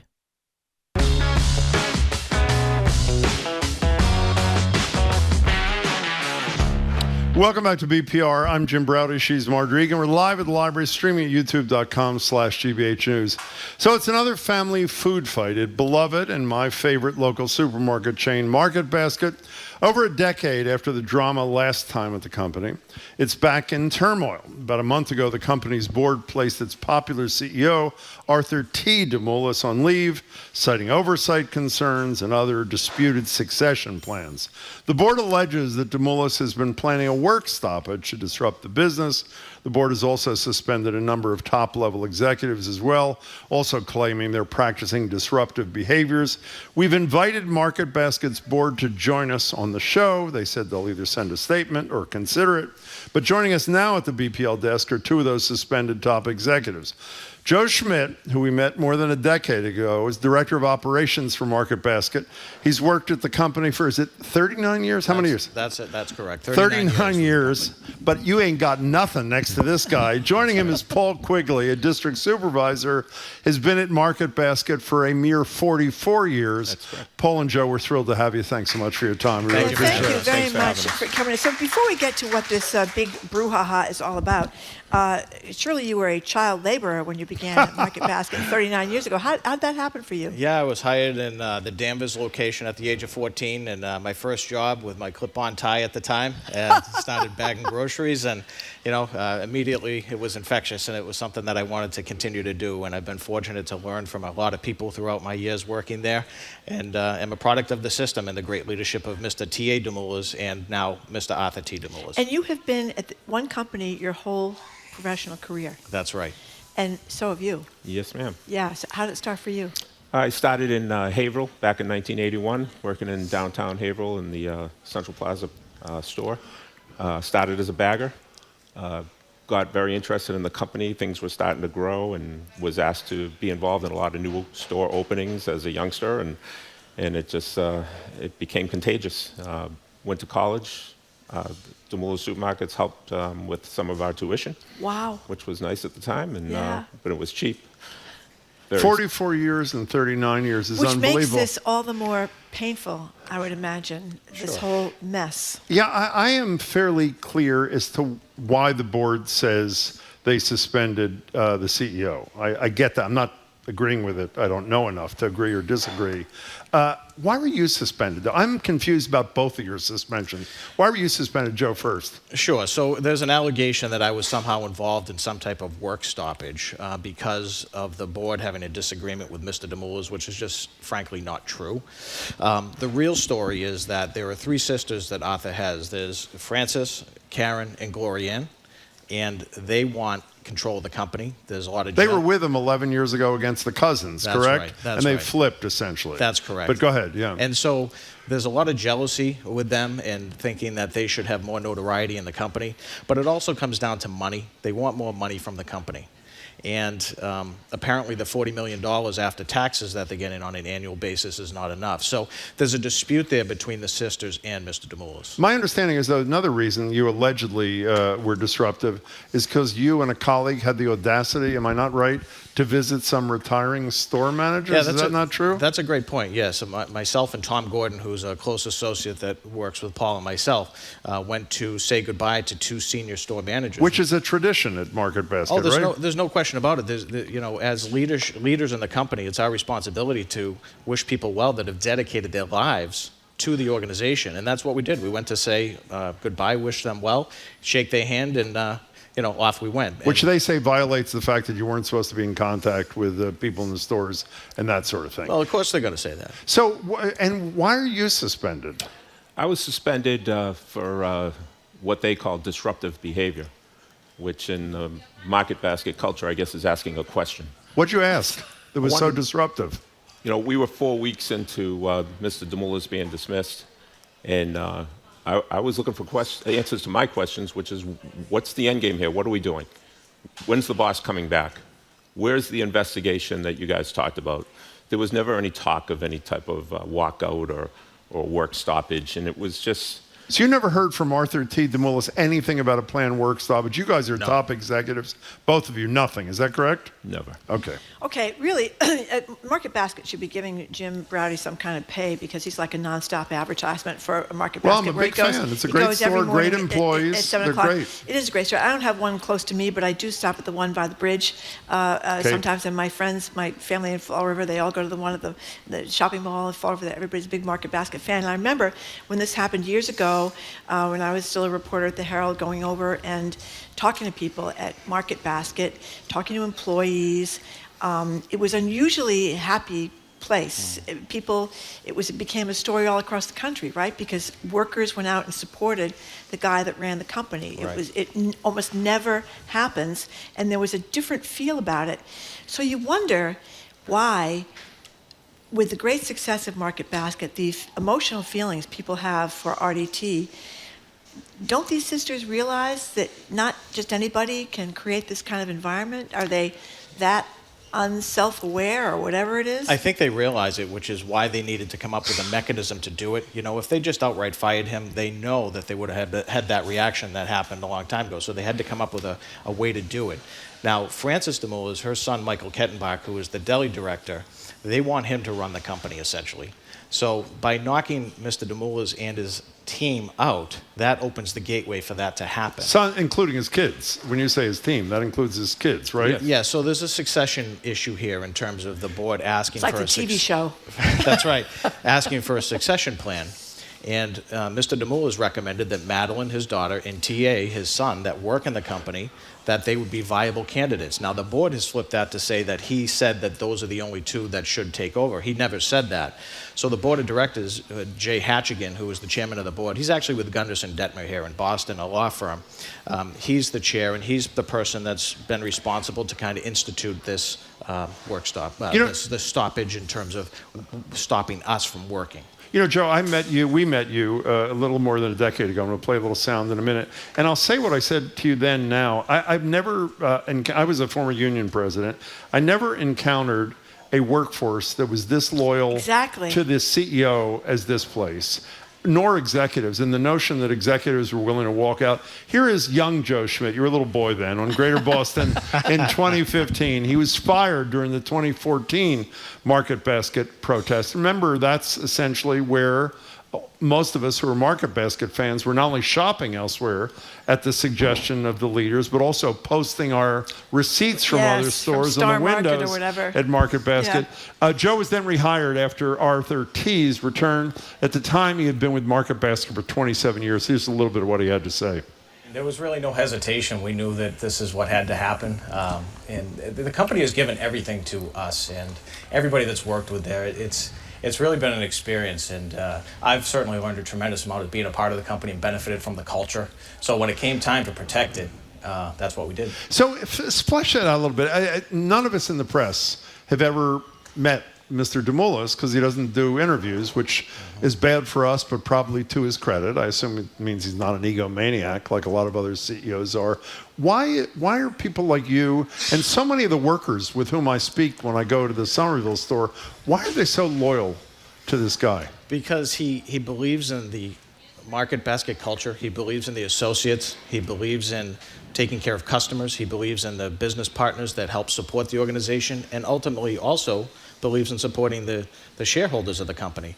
And in that order, not shareholders first. You know, if you take care of the customers, you take care of the associates, and you take care of the business partners, everybody benefits from that. And he wants to continue to grow the company because he understands not only the current culture and what it stands for, but the opportunity to grow that culture and move into other areas to bring something good to other communities. How does he deal with managers like you guys, high-level managers?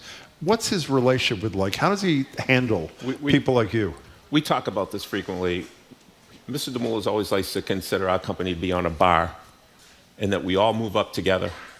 And you know, when one of those bars starts to go up too high, people fall off. And at this point, myself, Joe, and my colleagues, Tom Gordon, Mr. Demoulas, we've all fallen off this bar because somebody's trying to push, and they're trying to push us out. We've worked hard with this company for multiple decades, building this company. And over some spite and greed and pettiness, they've taken us and kind of pushed us out so that they can implant Michael Kettenbach, the son of Francine, to be the next CEO. Don't you worry that you're digging a deeper hole for yourselves? I mean, Margery asked you, you both spent your whole careers. It's pretty obvious how deeply you care about this job, which obviously is more than a job to the two of you. You're putting yourselves even more at risk, one might argue, I would argue, by being honestly critical of the people who are making decisions. Do you worry about your future, Paul? I worry about my future without Artie T Demoulas running Demoulas Supermarkets. Without him, the future wouldn't be very good. Do you know how odd this sounds? By the way, I hope you guys can appreciate how unusual it is to hear this kind of thing. Do you worry about what's going to happen if you're suspended now? I think with pay, at least now. Currently. So what happens when they say next week, we heard you on the radio, we heard your statements on other shows, you're canned, you're done? It would hurt, but I'll tell you something. What's more important is doing the right thing. And I said that 11 years ago, and I mean it today, because the right person running the company is Mr. Demoulas, because it not only protects the community, the market basket culture, it's something worth standing up for. If you can't stand up for something good in your life, then what's the purpose of life? Yes, you can make money, but money isn't what it's all about. It's about doing the right thing and standing up for people that you believe in. And I believe in Mr. Demoulas and his leadership style and the respect that he has and everything he stands for. And that's why I'm doing it. Wow. We're talking to two suspended with pay executives, Joe Schmidt and Paul Quigley. We need more people doing the right thing around here. I think we don't have enough people doing the right thing. But I just wanted to ask you how Market Basket does it, because Jim, who's your biggest fan there, I'm a pretty big will come in and tell me how much he managed to get pig's fly bread that was like 75 cents or some ridiculous. It wasn't that, it was more than that, but that's very expensive if you buy pig's fly bread. It's really good bread. Or other things elsewhere that are so much more money. You know, you got Star Market, you got all these other markets, Stop and Shop, all these places. How is it that Market Basket manages to keep prices low that are so much more expensive elsewhere? By the way, the Globe just did a survey confirming this in the last couple of days that of, I think, 4 or 5 local supermarkets, and at the they were same the time, lowest. And at the same time, Mr. Demoulas, from what I understand, has paid people good wages, enabled people to have good benefits. So he's done all the right things by his workers, and yet he can charge those prices. Well, you make that work by a simple philosophy of you take care of your people. And we're not just talking about the employees, we're talking about the customers, we're talking about our vendors. I mean, it's important that everybody, again, moves up that bar together. Yeah. And Mr. D is always cognizant of the cost of goods. You take the recent spike in prices in eggs. Yes. He went out of his way to make sure that, hey, we got to keep that price down for our customers. And he genuinely cares about the stakeholders, who are all of us. Why does he? But I don't mean that in the weird way it sounds. A lot of CEOs who are very decent people, shareholders first, selves second, and they want to do well by their employees if they can. Why is the culture, as you've said a few times, why does he believe in this It builds method? loyalty. It builds loyalty in our brand. When you know that you can walk into a Market Basket and you're going to get a fair price, that builds loyalty. People keep coming back. And that's why the company keeps continuing to grow. More customers, more people being taken care of. What's the morale like among the staff when they know this, even if they don't know all the details, Joe, about all that's going on and the turmoil, who knows what's going to happen to Demoulas, who knows what's going to happen to you, Gordon, all these other people? Yeah, I think everybody is generally aware of what's going on, and people are fearful, disappointed, not happy. And overnight it's changed the culture. You know, Jay Hatchigan, the chairman of the board, says that it's a vibrant culture, and it continues, and that's not true. You know, people are very upset, disappointed, because they understand it's not just about Mr. Demoulas or Mr. Gordon or Mr. Schmidt or Mr. Quigley or the other individuals, Madeline TA or Mr. Demoulas. It's about the entire culture of the company that's at stake here. And so they're concerned about the future of that culture and the company. So since this whole thing has been so high profile, I'd argue since 2014, since the time you were fired. And you were a Harvard Business School story, remember? They do a case study of Harvard. But that's Market exactly Basket. what I was going to ask. Why do you think that there are not other businesses that don't take this kind of cultural approach, that say, forget that's a humane way to run a business. Equally importantly, it's wildly profitable. You have, 90 stores now. You were rated number 2 in some survey a couple of weeks ago of all chains in the country. Why do you think more people haven't embraced this, starting with you, Joe, and then Paul? Yeah, I think you're right about that. Number 2 in the nation from the Dunnhumby survey. Yeah. You're not talking about the Northeast. You're talking about in the nation. And there's a reason for that. And the answer to the question is because you have people that become greedy, and that becomes their primary motivator mechanism, the Wall Street mentality of just steamroll people, make the business profitable, fill your pockets, and move on. This is a little bit different. This is more about run a responsible business, and when you do that and you take care of people, the people will take care of the business. Paul, one of the things that's frustrating to me, I mean this sincerely, is I've been waiting for marching orders, and I think a lot of Market Basket shoppers are too. Last time we got them, like when I was there yesterday, whenever I was there yesterday, I think, I wasn't even sure if that was the right thing to do, because it's helping the business under leadership that I don't support. So what should loyal customers be doing if they support Artie T Demoulas and people like you? It's a good question. We voice their opinion. Yeah, we are very concerned about the future of this organization. And Joe's exactly right. Get the word out there that, hey, this company's in jeopardy. There's going to be some serious issues down the road. There's serious issues now. And we need to get back on course. Should I be shopping there?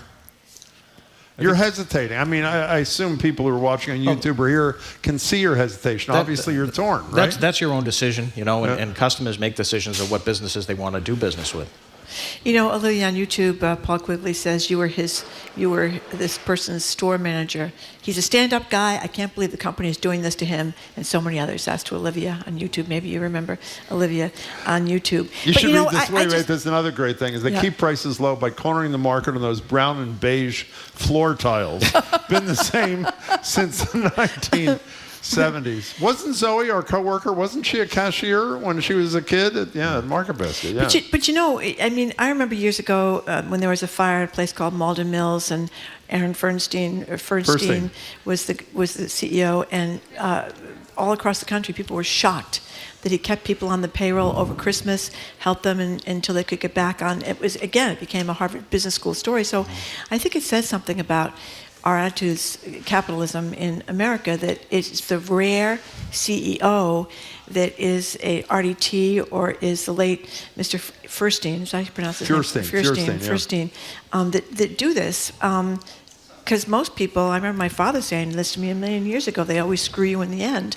And generally, that's what happens to people. They get screwed in the end. So it says something about the ability or the interest in people's doing the right thing by their workers. It's rare. Yeah. And when it is rare, and you're absolutely right about that, that's why people should stand up for it, because it's the right thing. It makes you feel good, Yeah. The other way of doing things, like throwing people out, is just, it's below board, and it just doesn't feel good, So when everybody's head hits the pillow at the end of the night, you hope that it feels good.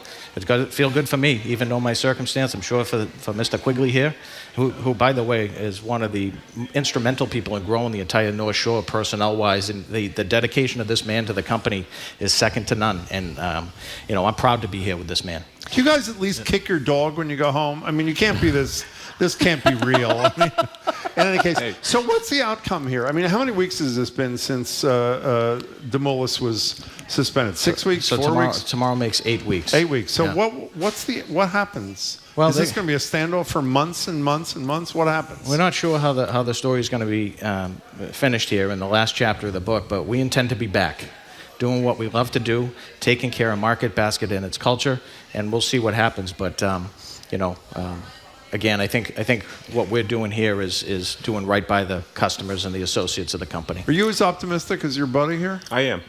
Why? And, why? This board needs to realize, and the sisters of Artie T Demoulas need to realize the collateral damage that they are causing amongst the employees, amongst the customer base, who are also very upset about what's going on. And like you're reading emails, I mean, it's nonstop. People are contacting us from all areas of the company saying, this isn't right. What do we do? Can I just read Zoe? Zoe, you read it. You have it. I worked in Zoe is our coworker, a fellow producer. I worked in multiple departments of Store 49, Raleigh, and high school, pre-2014 chaos, cashier, deli, point of sales. The job taught me a lot about life. Genuinely keep those experiences with me today. And that seems to be what Artie T is rare, as we said. He's a rare person.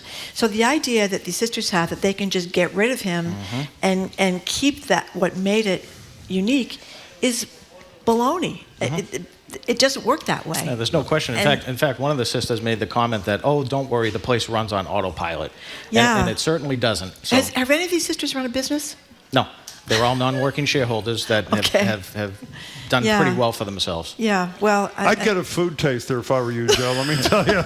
Yeah. In any case, we want to repeat, we have invited the board, any representative that wants to come to give the other side of the story, we're welcome to hear it. But in the interim, Good luck to you guys and the whole operation, and we really appreciate your time, gentlemen. Thank you so much for coming in. Thank you. We've been speaking with Joe Schmidt. He's Director of Operations at Market Basket. He's worked for the company for 39 years, and Paul Quigley, District Supervisor, has been at Market Basket for more than 44 years. As Jim said, we invited the board, and we'd love to speak with them. Coming up after this quick break, and thank you both for coming in, our Two More Things segment. I'm Margery Egan. He's Jim Browder. You're listening to BPR on 89.7 GBH live from the Boston Public Library and streaming at youtube.com/GBH News. Reviving a language is hard when there aren't any first language speakers left, but 400-year-old Jesuit manuscripts may hold important clues. It's not beautiful, it's not meant to be published. It's really like a tool to learn from indigenous peoples. I'm Mary Louise Kelly. How one Seneca family is reviving the past and building a future on All Things Considered from NPR News. Today at 4, here on GBH News 89.7. Support for our programs comes from you. And the Cape Playhouse in Dennis Village. Audiences can experience the lavish elegance and mystery of Anastasia the Musical, now playing. Tickets at capeplayhouse.com. And the Animation Block Party, dedicated to exhibiting independent, professional, and student animated works for over 20 years. Presenting Animation for Kids Festival August 9th at the Simmons Theater at the New England Aquarium. Learn more at animationblock.com.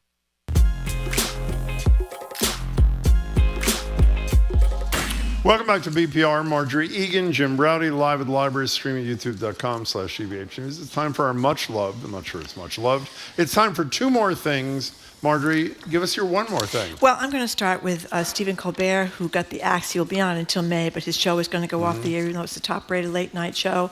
And CBS is saying it's about money, but lots of us are suspicious because CBS is trying to tell 60 Minutes what to do that won't annoy President Trump so that they can get this merger deal with Skydance. Sherry Redstone is a local person, actually. Her father ran the theaters for years and years and years, wants to make more millions than she's already got. Colbert called it a bribe on the air just 3 days before he's fired. Anyway, so last night he was back on the show, and we have a few little excerpts from his monologue talking about what happened to him. This is from last night's monologue. Here it is.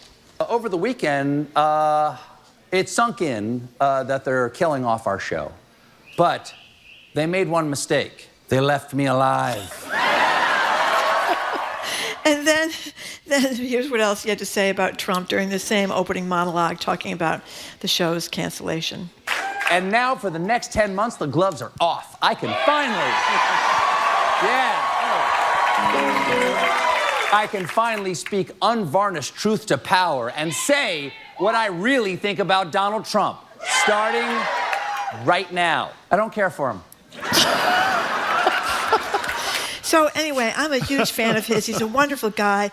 He has this incredible life story. He was one of a whole bunch of kids, and his father, and when Stephen Colbert was 10 years old in 1974, his father and two brothers were killed in a plane crash, just 3 miles from this destination, it's Eastern Airlines Flight 212, and he talks about his life. He's a big Catholic, and he's great talking about, he's just a good guy, and it's another awful thing that is happening. Can I say during one the thing? Trump presidency. Some people have done an analysis after his announcement of his firing, saying, well, it is losing money. And it is maybe losing money. But two things can be true at the same time. It was losing money a week ago, and he wasn't fired. Exactly. And a month ago, and then all of a sudden, he does speak truth to power, has the courage to criticize his employer on the air, and lo and behold, 3 days later, he's out of a job. Exactly. They could make some accommodation. If it is losing money. Late night in general is losing money, so they could make some accommodation, but they didn't. So can I do a serious topic just like you do? Absolutely. Both Margery and I love corn. Yes. So we decided, since it's corn season, that I'd do a brief corn update. Are you okay with that? I'm ready. First of all, did you know that corn sweats when it's growing? Yes. I did not know that. Do you sweat? I do. So do I. Corn sweats as well. We have something Why in does common. that matter? I just learned this morning. I had no idea. Nia pointed this out to us. Humidity rises in areas where there's a lot of corn because it sweats and adds to the weather. So you might say, what is the point of that? Yeah. I have no idea. But the point is, I do know this, though. This is point number 2 about corn, since I'm running out of time. One of my favorite TikTok obsessions is recess therapy. Here's Tariq. Listen carefully. Tariq, a.k.a. Corn Boy. I love cone. Cone. Cone. Big lump with knobs. It has the juice. I love cone. Can we hear Tariq one more time? Because the last thing I have to say is not worth wasting your time with. Wait a minute. What is it? Tariq is Corn Boy? He's called Corn Boy. Because he does ads for corn? No. It's a little video that went viral when he started. So let's hear him one more time before we go. I love cone. I love cone. Cone. Big lump with knobs. It has the juice. It has the juice. It has the juice. I'm with Tariq on this. Okay. Thank you. I think you showed it to me this morning. The kid is really cute. Oh, my God, He's got is a he big piece cute. of corn. He dances You know around what? with the corn. He loves cone. He loves corn. He does. However he says it. Cone. Okay, coming up after the 1 o'clock news, NBC Sports Boston, Trenni Casey joins us. We're going to talk about Bill Belichick's football career down at UNC. We're going to talk about the WNBA salaries. I can't believe some of these numbers. And some other stuff involving the sports tape. Oh, Trump wants to change the Washington Commanders back to the Washington Redskins. We'll talk about that and more with Trenni Casey. I'm Margery and he's Jim Browder. You're listening to Boston Public Radio, 89.7 GBH. We are live at the Boston Public Library and streaming at youtube.com/GBH News. I love cone.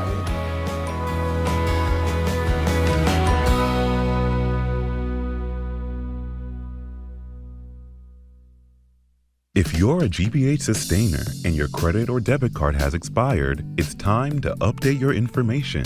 Take just a few minutes to make sure your information is current. Go to gbh.org/update, and thank you for your support. Support for GBH comes from you. And Morningside Music Bridge, returning to Boston. The summer program shines a spotlight on young classical musicians from around the world, with concerts now through August 1st at New England Conservatory. mmb.international. And the Peabody Essex Museum, presenting Knowing Nature, Stories of the Boreal Forest. Captivating photos and interactive displays take visitors inside a vast wilderness. Opens July 26th. PEM.org. You're listening to 89.7 WGBH HD1 Boston. Online at gbhnews.org. GBH News. What matters to you? I'm Jim Browder. You had an hour 3 of BPR live from the Boston Public Library. We'll start the hour with Sports Authority, Trenni Casey, as players in the WNBA are threading a very delicate needle right now as they try to negotiate for better pay. And Donald Trump wants the Washington Commanders football team to change their name back to a racist slur. What a surprise. I'm Margery, and then we'll end the show staying hydrated. Opening phone and text lines to talk about still versus sparkling water, electrolytes, and reusable water bottles. Some reports say still water leaves you feeling more hydrated. Other studies find sparkling can help you lose weight. Are you an electrolyte fiend like I am, or do you obsess about the right water bottle? Burst a few bubbles with us at 877-301-8970. That's next on the third hour of BPR and 89.7 GBH, live from the Boston Public Library.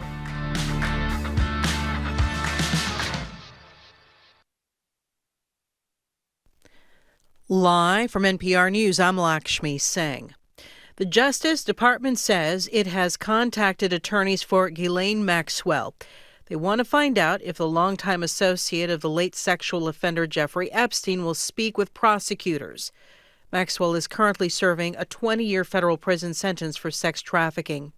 NPR's Ryan Lucas has the latest. Deputy Attorney General Todd Blanche says in a statement posted on social media that he has contacted Ghislaine Maxwell's lawyers to determine whether she would be willing to meet with department attorneys. And Blanche says he anticipates meeting with her in the coming days. The statement comes as the Trump administration scrambles to contain the fallout from the Justice Department's handling of the Jeffrey Epstein files. President Trump has repeatedly lashed out at his base over the matter and their demands for transparency. Late last week, his administration asked a federal judge to unseal Epstein grand jury transcripts, although experts say those would contain only a small fraction of the massive materials investigators collected in their probe. Ryan Lucas, NPR News, Washington. The beverage maker Coca-Cola has confirmed it'll soon offer a Coke product with cane sugar in the United States. That's a change from corn syrup. NPR's Yuki Noguchi reports the company and President Trump are taking credit for the change that's slated for this fall. Coca-Cola acknowledged the planned switch after President Trump got in front of the announcement last week.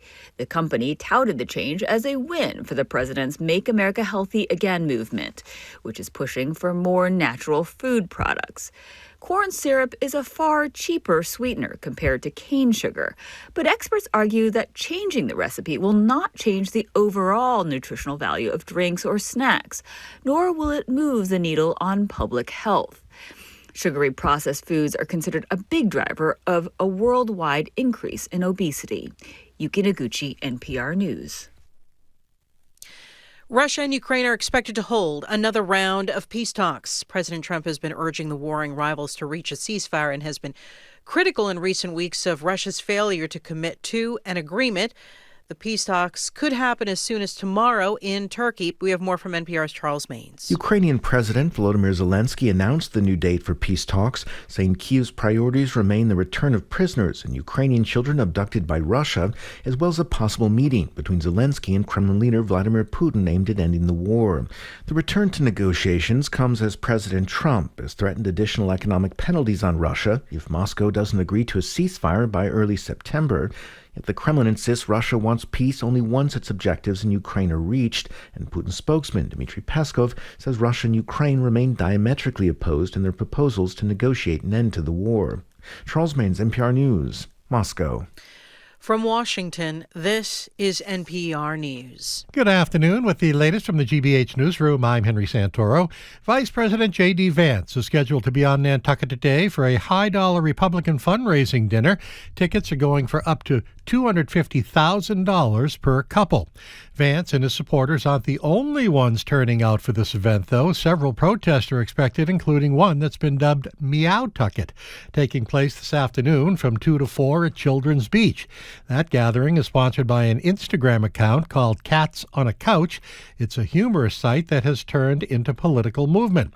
The account creator, Falmouth resident Amanda McGonigal, says she has over 1 million followers on that site, which she calls the Meowlicia. She's asking her supporters to show up for what she is calling good trouble. Meanwhile, Vice President Vance isn't the only one having a fundraiser on the Cape today. Massachusetts Governor Maura Healey has her own fundraiser to attend in Chatham. That one's being hosted by Kathy and Mike Schell.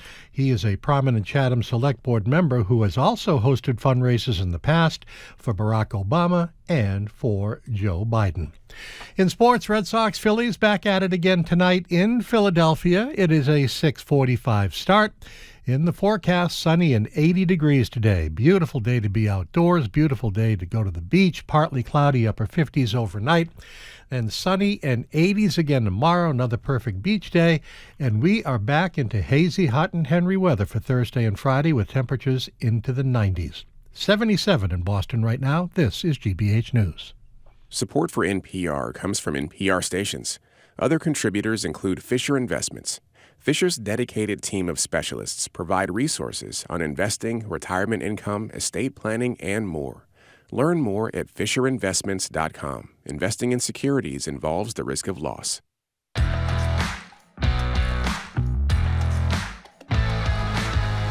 Welcome to the third hour of BPR. Jim Browdy and Margery Egan. We are broadcasting live from the Boston Public Library and streaming at youtube.com/GBH News. We'll be back here at the library tomorrow and then again on Friday. Hello again, Jim. Hey there. Before we introduce our next guest, I just wanted to say, everybody knows that last week the Congress voted and Trump signed the rescission of already appropriated funds for the Corporation for Public Broadcasting. And we talked on the show, and I'm sure you've read, the most dramatic impact would be on some of the smaller stations, ironically and cruelly ironically, in some of the smaller rural stations in mostly red districts where Republican members of Congress voted overwhelmingly to get rid of the funding.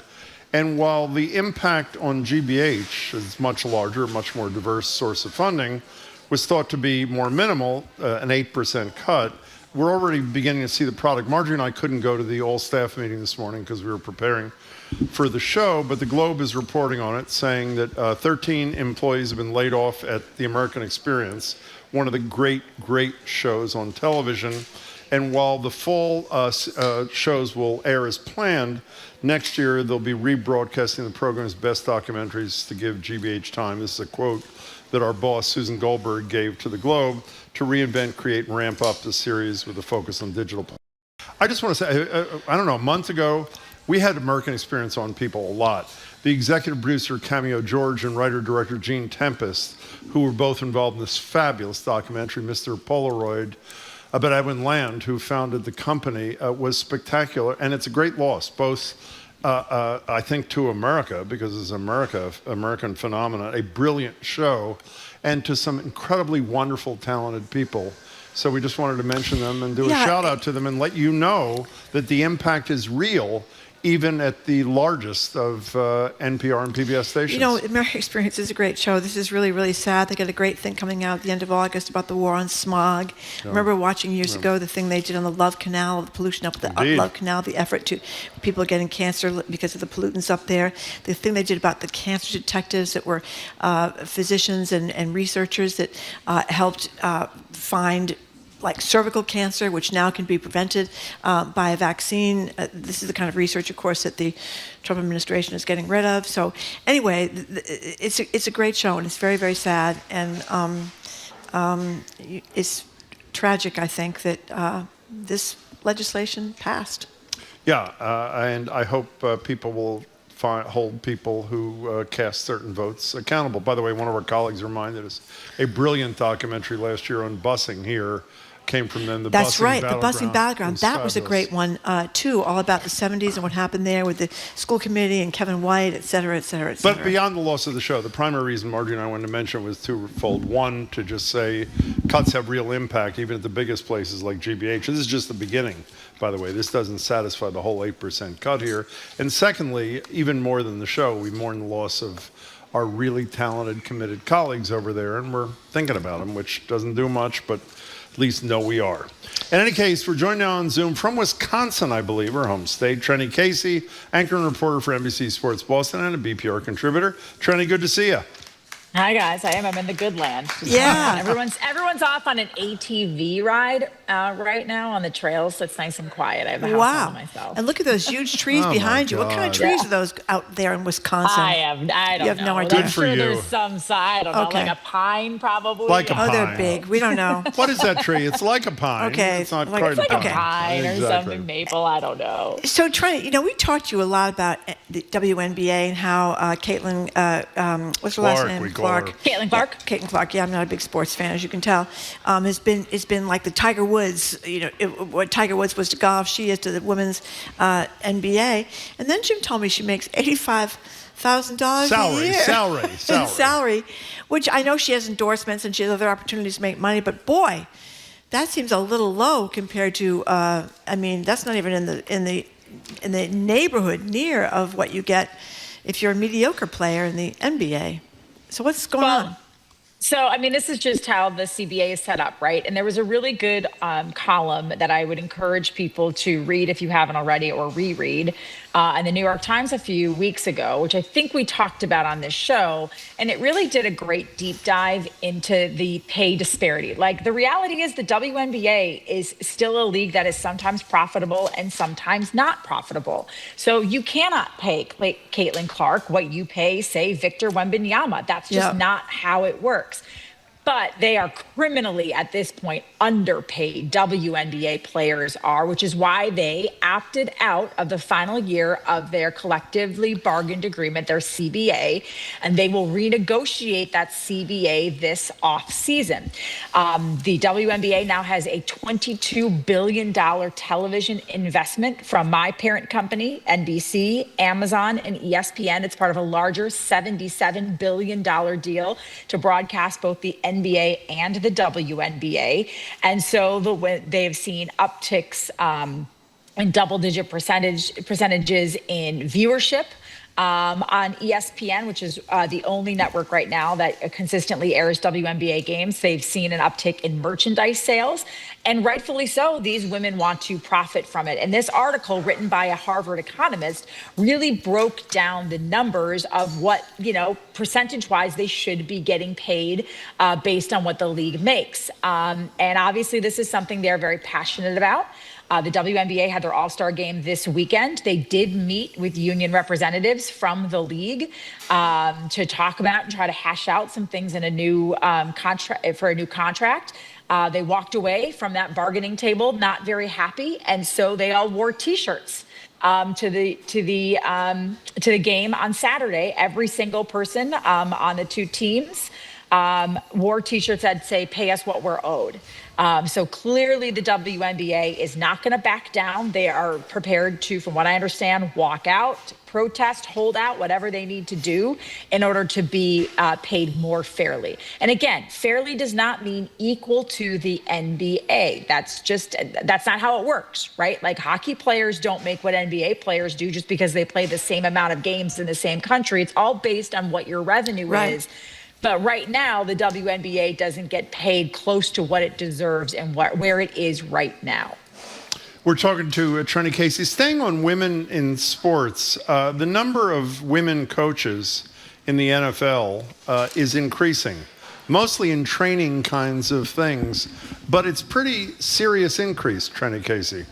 Yeah, it's like 80. Did I see? Now, it's been like a week since I've looked at it. It's like 80% or something. Like it's a massive increase. It was a really great article in The Athletic, which is, of course, tied to the New York Times, about how there's been this just slow trickle that has now kind of turned into a waterfall of women breaking into the NFL, and many of them in strength and conditioning programs, which is, of course, the weight room, right? And I think for whatever reason, maybe we are just a more evolved, despite where I think we sit sometimes in our country and the rhetoric around women.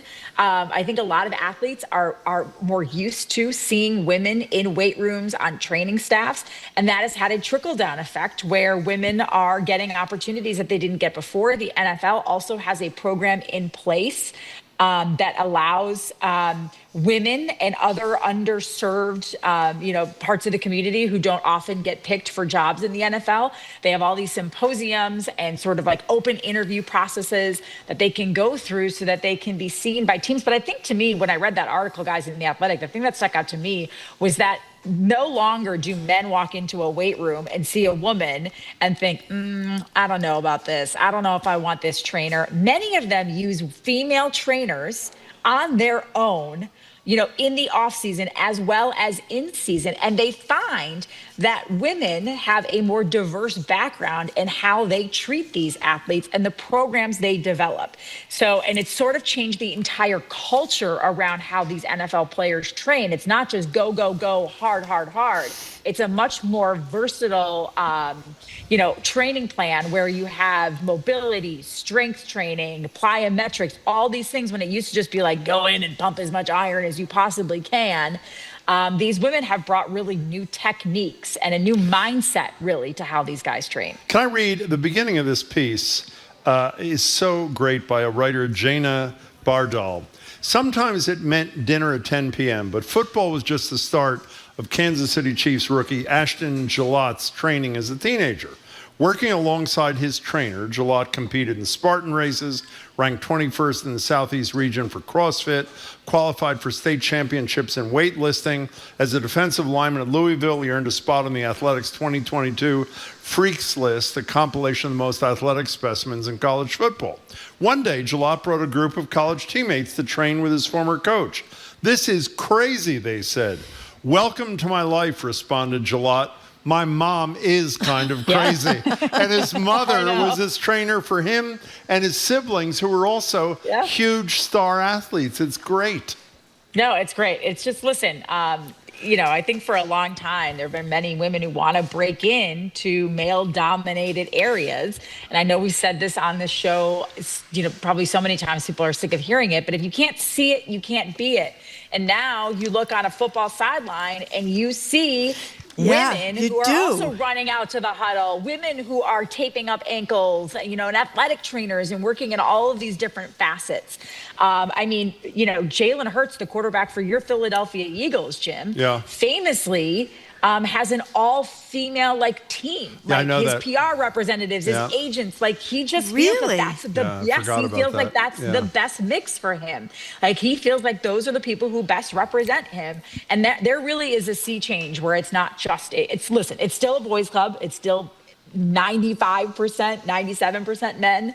On pro sidelines, but it is changing drastically. And we just talked about the WNBA. The NBA has been a big catalyst in that as well. You have a lot of, including Becky Hammond, who's a head coach now in the WNBA. She cut her teeth as an assistant coach in the NBA. The NBA on that side has been very progressive. The first league to have female referees. The first league to really have women in their coaching ranks and in their training ranks. And I think that has also just influenced other leagues. Didn't the Celtics interview a famous woman college coach when they hired Missoula ultimately? Am I right about that? I thought they interviewed Becky Hammond. Oh, maybe it was. I might be wrong. Don't quote me on that, but I think that might be who they brought in for an interview. We're talking to Trenni Casey, who's calling us from the woods of Wisconsin, wherever the hell she is. We do have really good Wi-Fi here, though. It's beautiful, too. It's really pretty. So, Trenni, we've talked a lot about Bill Belichick, former Patriots coach, in the context of his romance with someone who's is she almost 50 years younger? 49.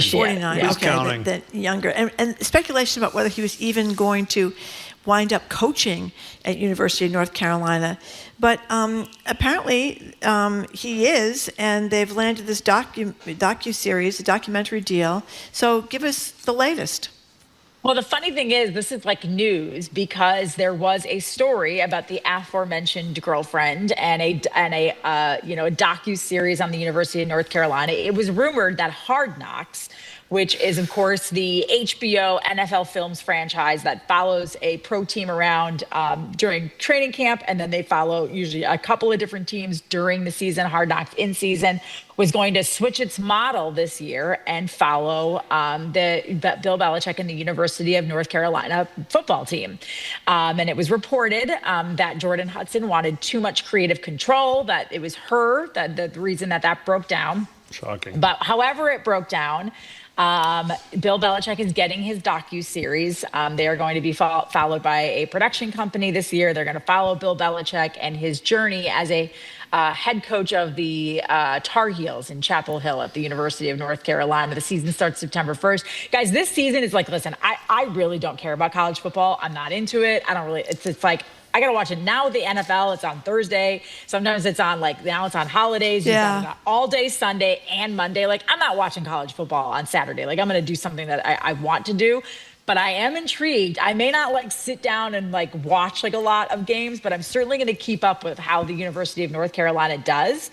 Because if Bill Belichick stumbles at all, you guys, the talk around him and his legacy and who he is as a coach without Tom Brady, if he has success, there's a chance maybe he comes back to the NFL, right? If he absolutely falls on his face, that would be the fall of one of the greatest coaches in any sport of all time, to just watch that fall from grace. So either way, I think it's going to be, listen, whoever's putting this docuseries out is smart because it's going to be fascinating television. Well, correct me if I'm wrong because I may have missed it, but it seems as though Jordan is keeping a low profile. I mean, there have been a lot. We haven't seen any frolicking in the beach. She was in the New York Times as a fashion style icon 2 weeks ago. Okay. And I'm sure they didn't just pick her. You promote your people and they get picked. But there's been no embarrassing Bill Belichick holding her. Okay, tell me. Oh, what's the embarrassing stuff? I missed it. You really need to keep a closer eye. I do. Don Hudson's Instagram page. Don Hudson. So, listen, okay. Jordan Hudson. Okay, Jordan Hudson. Jordon. Okay, I got it. So a couple of weeks ago, she had this. This is going to be so deep in the pop culture weeds. But if any of you know that, obviously, Taylor Swift, when she broke up with her longtime boyfriend before dating Travis Kelce, she wrote this song called "So Long London." Well, apparently there were some posts on. Not apparently, I saw them. I absolutely stalked her Instagram page. There were posts from Jordan. Wondering if Bill ever breaks up with her, will there be a song called "So Long Ba Ba Ba Haba"? Bye Bahaba, because they were in Bar Harbor together. And there were all these like kind of goofy things. But it certainly has lessened and toned down a little bit. There have been no more rumors of nuptials or engagements or anything like that. And according to the University of North Carolina, while she is more than welcome at the football facility in the capacity of any other significant other of one of their coaches, she is not going to be patrolling the sidelines, like directing people around. Can I tell you why? The reason I'm really into this docuseries is when he was a coach, he could never be baited. No matter what was said, or he acted like a total egomaniacal, condescending a-hole, treated reporters like crap, but couldn't be baited. Since he has left, was fired by the Patriots, anybody says anything. The other day, Robert Kraft, who cannot stop trashing Belichick, says, I took a great risk when I hired Belichick when he left the Jets after he coached there for 10 minutes. Belichick, of course, has to fire back. And like a 4-year-old, I took a great risk taking the job with the Patriots, that kind of. The reason I mention this is if these reporters on this docuseries have any brains, they're going to bait this guy into moments that are going to be epic. So I couldn't be happier. The whole thing with that, like, why that Robert Kraft thing? I mean, it would have become news no matter what, because but this is not the first time. Like, this has been the narrative that Kraft has pushed for a really long time. Like, we took this big risk, and he really did take a big risk.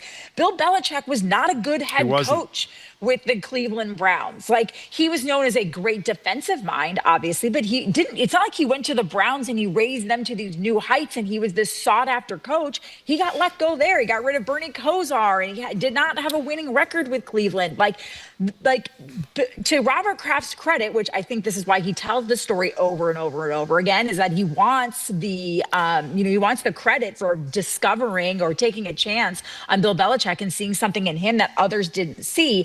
But it'd be one thing if this is the first time and Kraft is kind of being petty about it, but he's been saying this for like decades. And now Bill Belichick is clapping back. I wonder why, you guys. I wonder who's in his ear now. Jordan. You think it's okay, so she's his PR, his muse, whatever the hell she is. You know, before you go, the big debate when people do what Margery and I do is, do you spend any time on what are clear efforts at distraction by Donald Trump? He did a lot this weekend to try to get people not focused on the Epstein thing. And however, I'm playing the game because what he did is so racist.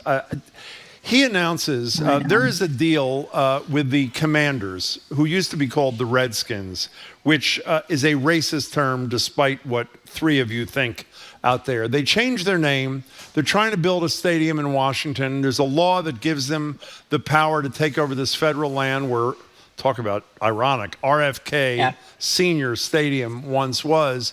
Trump not only says he wants the Cleveland Guardians to return to the name Cleveland Indians, but wants the Commanders to return to the name of the Redskins. And if they don't, he may put the bollocks on the whole deal. I don't know if he can. And the reason I'm even bringing this up with you is because when Margery and I were talking this morning, I was saying there's nothing to worry about here. But you may know what the new owner of the Commanders is like. Is he like the kind of guy like Jeff Bezos or CBS or ABC News that's going to capitulate to Trump and change the damn name back so he gets his stadium?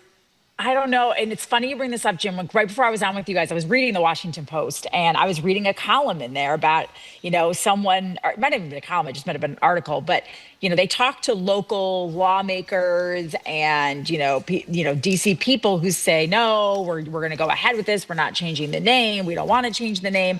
But like you just mentioned, what's also mentioned in this article, it's like, people say that all the time, like, no, we can't be influenced. And then they feel they bend the knee, And so I don't know if they will reverse course and go back to being the Redskins just because they feel like they have to. Because if they don't, like, I don't know, did you guys see the Jon Stewart clip that's all over the internet about, Colbert being canceled? And he talks about how all of these, the whole point of it is that all of these people keep trying to assuage Donald Trump, thinking, okay, well, if I do what he wants, then I won't be a target. And he's like, Of course you will. He's suing Fox News. Like, it does not matter how many good things you do. If you do one thing that he doesn't like, he's going to come after you. So you have to fight it. But I don't know. People get spooked. They worry about money. Everything always comes down to money, right? So if they think that they can't build this stadium or it gets tied up in a bunch of bureaucracy because he just, even if he can't stop it, if he just delays it, they may just throw their hands up and say, you know what, fine, we'll go back because it's a path of least resistance. I hope to God they do not do that. We have to stop just capitulating to this guy when he throws a temper tantrum.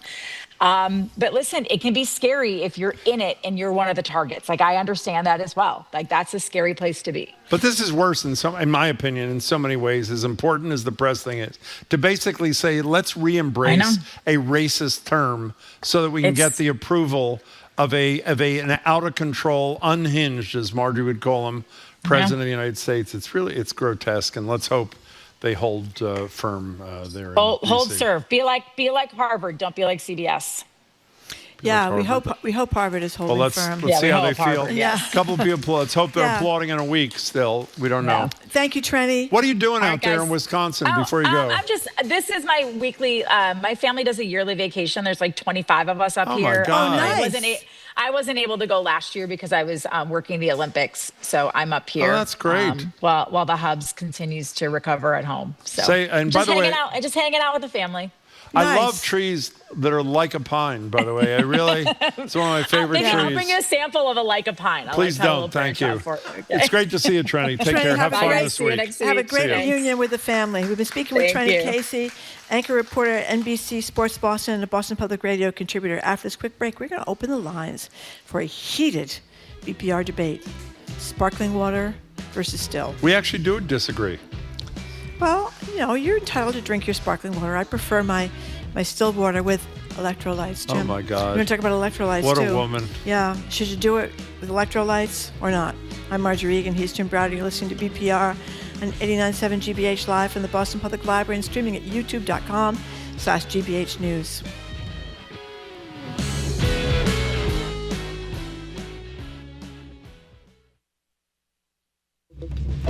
I'm Arun Roth. Coming up on GBH's All Things Considered, Governor Healy is returning to Fall River in the aftermath of this month's deadly fire at the Gabriel House Assisted Living Facility. Research shows heavy cannabis use at a young age could have adverse effects on the brain during neurodevelopment.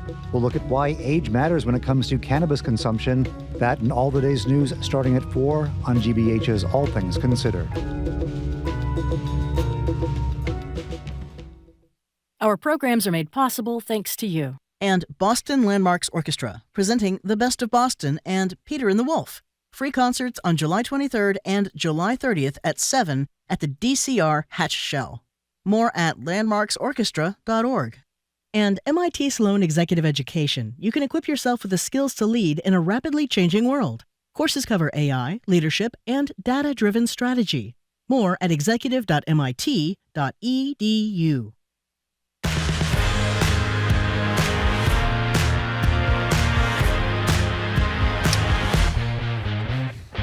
Welcome back to BPR. Margery Egan, Jim Browder, live at the library and streaming at youtube.com/GBH's. Loyal listeners of the show will be familiar with this sound. That's right. It is me opening a can of Polar Seltzer. There's nothing quite like, Marjorie's going to interrupt me and ridicule me, so I'm not looking at her. There's nothing quite like a crisp can of seltzer. Well, exactly. It's not for everyone, but I've been hydrating myself almost exclusively with carbonated water for decades. It's something about, the effervescence. I'm convinced it's healthier for me than regular water. So the lines are open at 877-301-8970 to call or text. Which do you prefer? Still, like Margery does, I don't drink it at all, or sparkling like I do? And am I unknowingly harming my own hydration system by drinking sparkling instead of flat water? Is investigated in a recent article in the Washington Post. The answer is no, by the way. And more broadly, what's your relationship with water? Do you load it up with electrolytes like Margery does to try to be some kind of fitness junkie? Do you make your own sparkling water? Yes, I do sometimes. SodaStream. Thank you. Yeah, SodaStream. Oh, yeah. You know what you can do with SodaStream? Make you can do water? it twice. Twice. So that you double the carbonation. Oh my so that God. literally you take a sip and your head almost pops off. It's like so fabulous. And our number is 877-301-8970. So it's really two things. Your relationship with water in general and your preference, sparkling versus still, and why. Let's start with you, Margery. And you know what else? What's that? You have to clean your water bottle, even though you're just putting water in there. I think a lot of people think you don't have to. You know why I don't but need you to do that? do, and you have to dry it because you're drinking sparkling water out of a can. Exactly. You can recycle the can. How but often lots do you of us wash have it? water bottles. How often do you wash it? Well, you know what I do? I No, you wash don't. the top.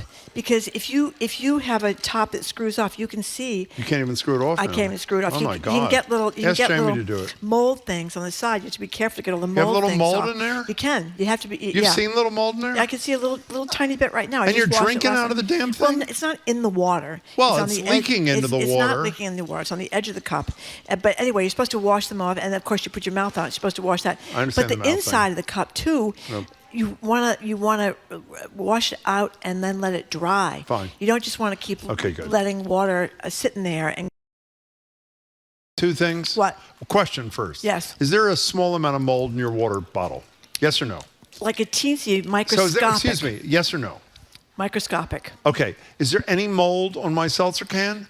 Could No be, Jim. is the answer. Well, it could be No dirt. Could be- is the could be- answer. You're drinking it out of the can. I am drinking Could out of be the a can. lot of things on the side No, of it is that a can. mold-free kind of. No, there might be other things, Jim. 877-301-8970. Can I say this to you? And electrolytes, that's the other question. I drink two things. You know, Yep. I don't have much of an alcohol You don't. tolerance, No. as we've discussed about 10,000 Yep. times. I drink coffee and I drink seltzer.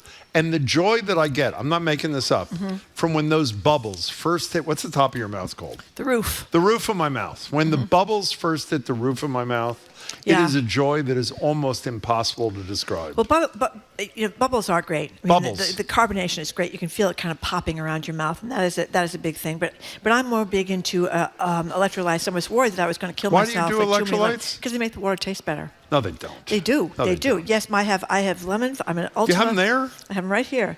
Hold that up, Yep, please. there's my Ultima. Thank you. That's fabulous, Yep, Margery. with my 6 essential electrolytes. Wow. But I worried that I was probably doing damage to myself by putting too many electrolytes in Probably, there. yeah. But I don't think I am after reading this story. But the point of Electrolytes this, foment mold, do you know, in your water bottle. This New York Times story says you don't really need electrolytes, but I put them in anyway. Why Although not? they do contain sodium, potassium, calcium, and magnesium, but you can get those things through food. They also, Jim, help maintain the fluid balance. So they move the fluid in and out of your cells, according to the New York Times piece, which was incredible that we ended up talking about this today, because I read this morning. Do you need electrolytes? I studied it closely. And you don't. 877-301. No, before you give the whole number, I have two questions Yep. before you give the number one more time. How many glasses of milk have I had since I became an adult? I don't know. Why don't you guess?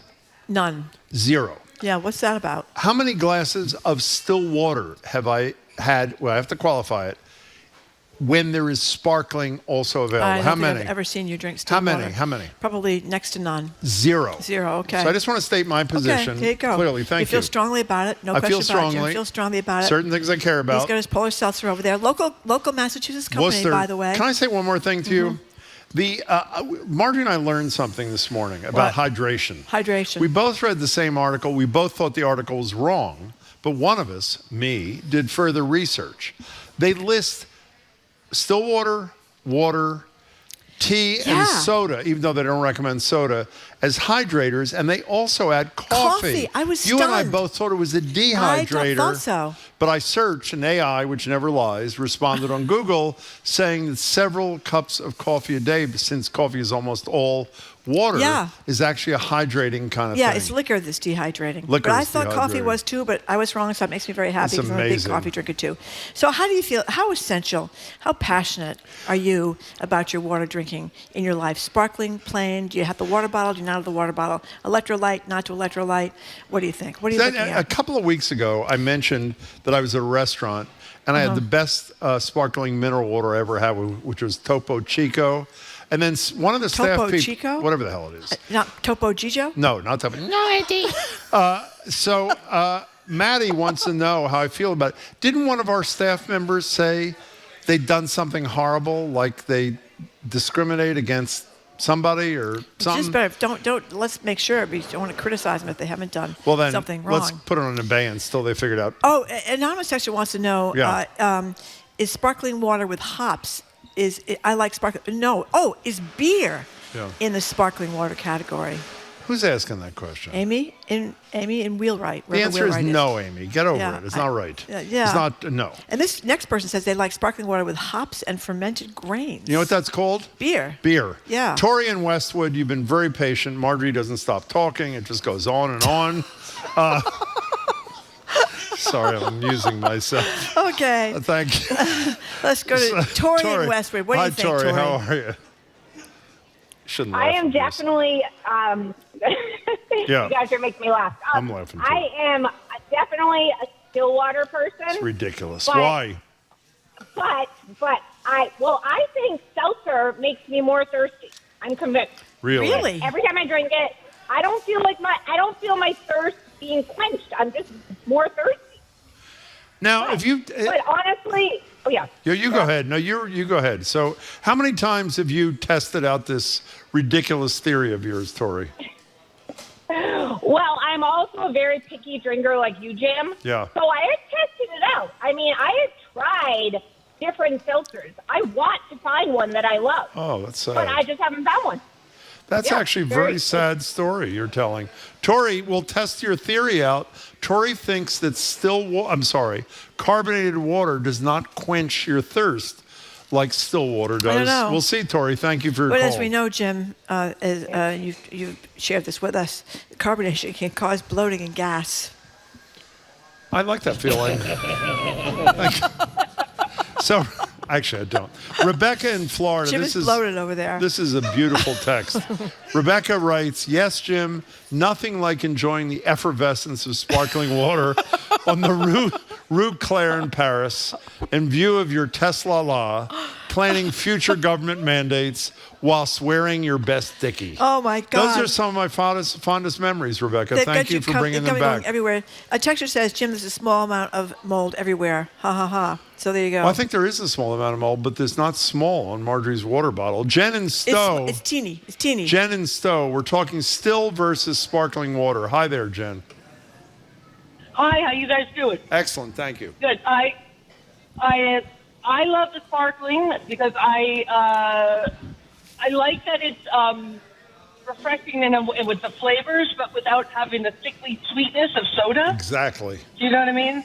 Yeah. And also I also drink Polar because it's local. It's from Worcester. Worcester, right? You know, and I think that's right. And I like that it comes in cans. So, actually, I've been known in the summertime to just keep a box of the cans next to my couch and I just reach in and I grab a new one. They have this flavor, the pink apple and lemon. That's kind of like, it's like drinking apple juice, but without the sickly sweetness, and I love it. Ginger Mule is my And current favorite. Jen, let me just tell you something. Oh. Many years ago, Yes, go ahead. I think on my television show, I'm not sure, I think it was in Greater Boston, maybe it was NECN, I had one of the Crowley brothers on who own Worcester. Yes. And they also have that ski resort, too. Right. I tested a theory, which he agreed with, that the carbonation in a can of Polar Seltzer is more intense than the carbonation in a plastic bottle of Polar Seltzer. Do you find that to be true, Jen? Yes. Well, that's scientifically. I actually went to a thing at MIT once where they talked about carbonation. And? Yes, I know. It was very nerdy. Yeah. And it's the metal holds the bubbles better than the plastic does. The gas leaks out through the sides in the plastic. Jen, that was excellent. Every part of that call was beautiful. Thank you very much for making it. A lot of people have those soda streams, and a lot of people are very enthusiastic about the double soda streaming thing you talked about. You can triple if you want to. Yeah, triple. Wow. You know what you do? Maybe you should try that tonight and report back. No, there's only so much fun you can have during the week and get to work the next day. So let me explain this to you since you don't have it. Yeah. You can do a single pump for a single thing. You can do a double pump for a double thing. You can do a triple pump for the highest carbonation. I do a triple pump not once, Margery, but twice. So I essentially have a six-fold carbonation. What do you think of that? I think there's nothing better than that, Jim. Really? The six-fold and you know what I do? You know carbonation. the button I also hit on the soda stream? I hit the no mold button. So I don't even get mold added to my seltzer. This is what they're saying in these articles about cleaning your water bottle. It's very important to clean your water bottle, especially the top. But even the inside, you want it to dry out between servings, even if you think you have great water in your house, or you use one of those Brita filters or whatever. I don't want to be disrespectful to that first caller, but I want to say unequivocally, if I may, one, I have never had my thirst quenched by still water, despite what she said, ever. And I always have my thirst quenched by sparkling water. That's ridiculous. Yes. Your body is hydrated equally. So your problem is the roof of your mouth. It's the roof of my mouth, yes. You like that popping. You like the popping I like the thing. Popping feel, the effervescence. Yeah. That's correct. Sparkly versus still water, says Mike in North Carolina. What does he Riveting say? radio. It is, yeah, it's great. What's next? Toilet paper over the top of the roll or from under the roll? Let me tell you, I feel strongly about that too. I hope you do. Top of the roll. It's got to be top of the roll. Who does under the roll? I mean, what kind of person? I don't know. Even does under the roll? I think they should Paper towel, same way, right? I think they should be deported, Jim. Well, they probably are being deported. Let's go to Beaver and Forge Village or Forge and Beaver Village. I'm not sure, but hello. How are you? Hi. Hi. Good. How are you? Fine, thank you. Who are you is the question. Hi. What do you think, Beaver? Beaver, is that your name, by the way? Yes. That's fabulous. I prefer sparkling water. Why? Just because I like to burp. And you like to burp? Yeah. The cans absolutely hold the CO2 better because the PET containers are porous. I agree with you. Crowley agrees with you, too. Go ahead. Sorry. Yeah, just a good guy. I did business with him before, too. Also, you should clean the caps on the cans because they can get pretty nasty. Yeah, they can. How clean the steamer is. You know, Beaver, I'm sorry you said that because I have to admit I've never thought about it until you called and Margery mentioned it before. If we're worried about cleaning the top of a water bottle, which only you have touched, how do I know what's touched the top of my seltzer can, which I've never washed once? I just said that. I know, and you and Beaver. dismissed me completely. Well, because Beaver's much more authoritative on the issue, I think. Beaver, that was an excellent call. Thank you. Yeah, it is an excellent call. Listen to this, Jim. Yeah. This is from Katrina Newton. What'd she say? I've been making my own soda water for 15 years from tap water and drink at least 2 liters a day. So do I. However, Whoops. I ended up ruining the enamel on my teeth That's from a the myth. carbonic acid. Myth. Beware, I just spent thousands to have my teeth capped. Can I tell you, I Googled that what's her name? Katrina, I Googled that this morning. I'm not quarreling with your own story, but it is a myth that excessive amounts of seltzer cause enamel problems. So I would go back to the dentist and see if there's another issue that caused the problem. You ever heard that before, by the way? No, but I'm not an expert on I am an expert enamel of your teeth. I am an expert on that kind of. I feel bad for, what's her name? Katrina. I feel bad for Katrina. She had caps on her teeth. I heard that. I feel bad about that whole thing. Expensive. I hope she has a good dentist. But I do not believe the research confirms that it is a problem for... what's that? This is one of our staff members says, Jim is an expert. He Googled it this morning. Exactly. Well, how else does anybody become an expert? You Google it, you write it down, you type it in, you cut and paste it, and then you're an expert. What's the problem? Heather in Peabody. What do you think, Heather? Hello, Heather. Jim is going to love it. What is it? You might want to sit down. I'm standing, but I'm good. I'll be 8 years. I'm in long-term recovery. I'll be 9 years sober in October. But I've replaced alcohol with only one thing, and it is Polar Lime Seltzer in a can. That's what he's drinking. 8 cases delivered a week. And I drink them. And when I play pickleball in 100-plus degree weather, my teammates all look at me and laugh and say, "Are you seriously opening a can of Polar?" Yep, that's what I drink. How many cases do you get delivered a week? Maybe 8, Jim. Maybe you drink 8. more than one a day? Right. Heather. From Market Basket. I love it. Oh, Heather, you are A+. How is your enamel? By the way, Margery, when people do question the health risks, I then remind them that I was doing some nefarious things when I was not in recovery that were far worse for my health than drinking Polar Lime Seltzer. Now, Heather, can I share one thing with you? Sure, Of course. So I'm on a quest right now. I'm 49, so I'm an old lady. I don't know how to do a lot of things on social media, but we'll help you. I noticed they suddenly have a big social media presence. So I went to my phone because I'm like, I must be the biggest Polar Lime Seltzer person, and I searched for all the pictures, and almost every photo of me, over 1,000 in fact, include a can of Polar Lime Seltzer. Oh my God. So I feel like I need to get on Polar's radar as their number one fan. Can I tell you, Heather, stay on hold. We're going to get your contact info. We're going to send this call to one of the Crowley brothers down there, and we'll see what we can do. Now, Heather, before you go away, I know you said since you've been in recovery, you've been drinking lime, Polar. Here's what happens to me, and it obviously hasn't happened to you. I will drink, let's say, lime for a year and a half, and all of a sudden I have a lime Polar Seltzer, and it doesn't taste right, and I switch to another Polar flavor. Then another year, same thing. You've never wavered on the lime front? I have not. Now, I have been known to not turn my nose up because I do have family members who can't seem to remember my Polar Lime or Seltzer needs. And I have been known to have like a lemon, or the mule is not bad. Great. But I will never go to a... Well, Ginger Mule is my current, and it is great. Hey, Heather, don't go away. Stay on hold, and we're going to see what we can do to hook you up with the Crowley brothers. Thank you, Heather, for your call. Stay on hold. We'll get your contact info. Okay, somebody says they read an article in The Atlantic, Jim, about acid and tooth enamel and seltzer water. Yeah. Fake news. Fake news? No, I've done, as Aiden correctly said, I'm an expert on this because I Googled a story this morning, and I believe at best it is exaggerated, and there it is. Okay? All right, your dentist said you're okay. All right. I'm okay. And you don't drink seltzer. Well, you drink a little bit of seltzer. I do. I'm not opposed to seltzer. Oh, yeah, that's really nice to hear. I just like my water with my electrolytes. Listen to this person, anonymous. I'm so sad he or she didn't sign this. I love carbonated water. Listen to this. I press my SodaStream twice.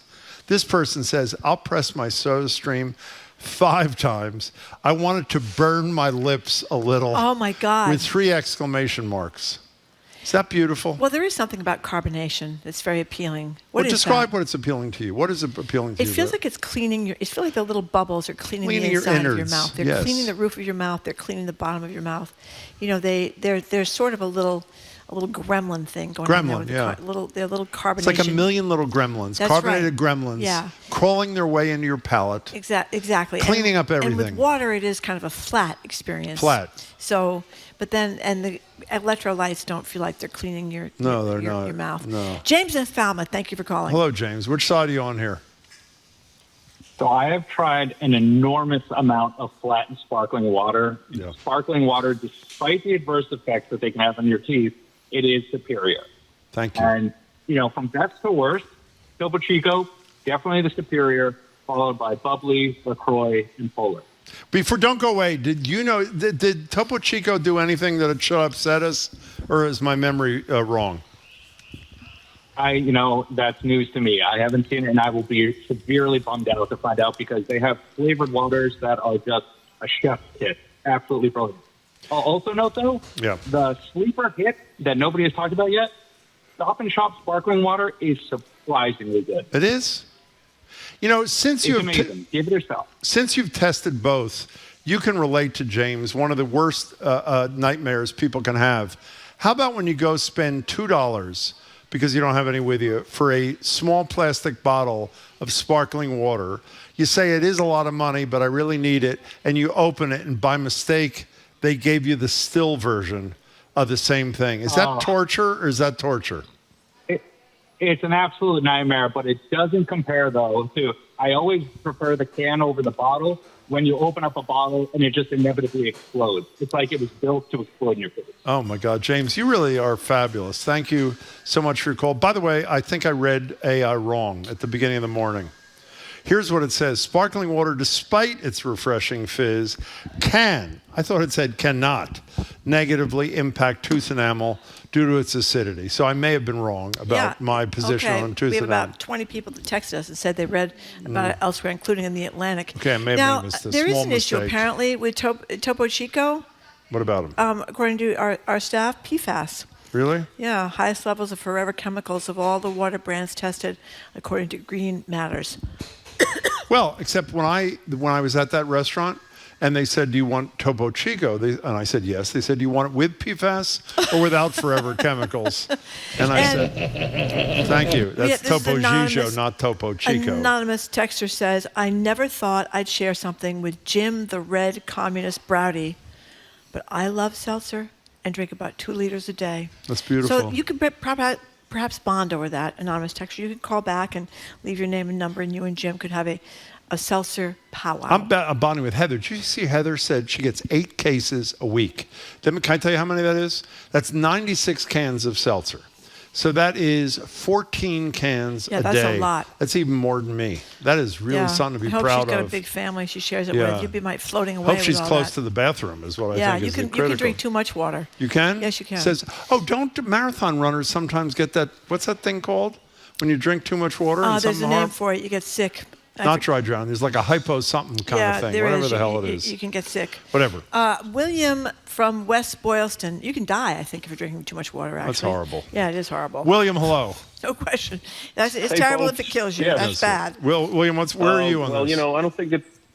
I think I love the seltzer water. Thank you. Now, there's a thing, when they put the carbonation in the water, it converts back and forth to carbonic acid and back to the gas again. Oops. It does. So, my dentist said, maybe it could cause something, but whatever. I mean, the still water that you get out of your tap has fluoride. So the stuff you're buying from the store does not. Oh. So there's a sort of a...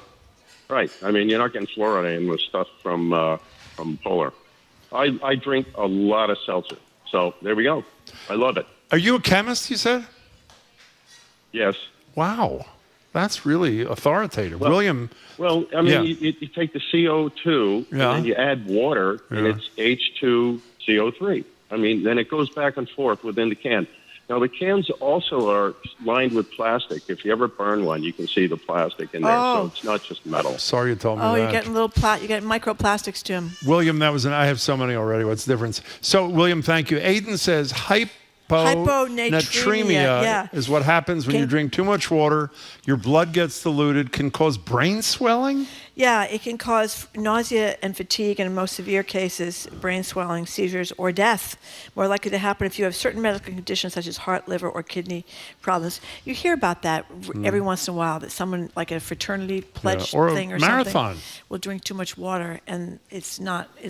Remember Tom Brady used to talk about drinking 64 ounces of water every day? That's 8 cups of water. That's a lot of water. So let me ask you something. What? If I was wrong, which I was, and I feel great teeth? pain about the enamel, I've been meaning to how speak come to my you. enamel is okay, considering I drink 6 or 7 seltzers a day? It might not be okay, Jim. The staff has been meaning to talk What do you mean? to It's coming off? about your enamel. What happened? How do you know when your enamel is disappearing? I don't know. What is it? It's like a red light I don't goes know. on? Maybe What happens? Maybe it wears down your teeth and you see the nerve or something. I don't know what happens when Really? your enamel is It's very disappearing. sad. It is very By the very way, sad. I didn't want to expose anybody to your criticism. The only reason I said that there was not a problem for enamel is because Margery told me there was not a problem for enamel. I was sure it was. She said it wasn't. Yeah. And I felt as a courtesy to her, I had to support. No, I did. It was a courtesy to you. Okay, courtesy to me. Okay. Michelle in Marblehead, you have 30 seconds. All yours. Take it. Hey, Jim and Margery, love you guys. I'm going to crack open my grapefruit Polar live on air. Let's hear it. Oh, Yum. what a sound. But also, I know, right? Yeah. Do you have another one there? You have to try Saratoga if you have not. I've tried it. I like it. I'm a Polar is still a favorite, but I like Saratoga. People have that Spendrift. That's another one that people like. That is a sweetener. That's a good one, too. Michelle, how do you love? How much you love that sound? I love it. Jim. It's so satisfying. But the first few sips are the best. I finished the can, but yeah, nothing like the first sip. You're fabulous, Michelle. I don't have any more cans to open. I opened one at the beginning of the segment. By the way, we said, thank you, Michelle. We mentioned the brain swelling thing with that disease. An anonymous texter says, Jim only drinks enough for the head swelling side effect. That's a good one. Thank you for that. Appreciate it. That's a good one. Jared's Do you have laughing. an unopened can there? No, I opened them. You opened them both. And by the way, if you were listening when I introduced the segment, you opened a can. I opened a can But in the microphone. I wanted to go in and out the same way. Okay, I'll do it again. Maybe, Pop. Maybe Jared has. Pop. Maybe Jared has a can of seltzer that Jared. he could open. If he were in our studio, you would have one, but he's not in our studio. No, I don't Jim like has when a people. I do stash. not like it when people take my seltzers They and do take not my- replace that's them. right. I don't like it at all. Happens all the time. So, are Paper you a towels and seltzers. We have thieves in our sparkling? office. We know who it is too, by the way. We do. And so, if you're listening, We're we gonna know put who a you are. stop to it. Sparkling or still? Jared there. Oh, totally sparkling all the way. I even have a soda stream machine at home. I drink nothing but sparkling How water. is the enamel on your teeth? Let me smile her right now. You get nice teeth. Can you tell me what the enamel looks like? It's very nice. Looks beautiful, It's very actually. nice. It's lovely. Yeah. Thank you. Everyone's been talking about Jim's enamel. Yeah, they have. Yeah. Where really, does it go? Margery? What? Do you find traces on your steering wheel and Yeah, stuff? I mean, it where does. does it go? On your steering I don't know wheel. where it goes. Wipe but it off your steering wheel and you'll be fine.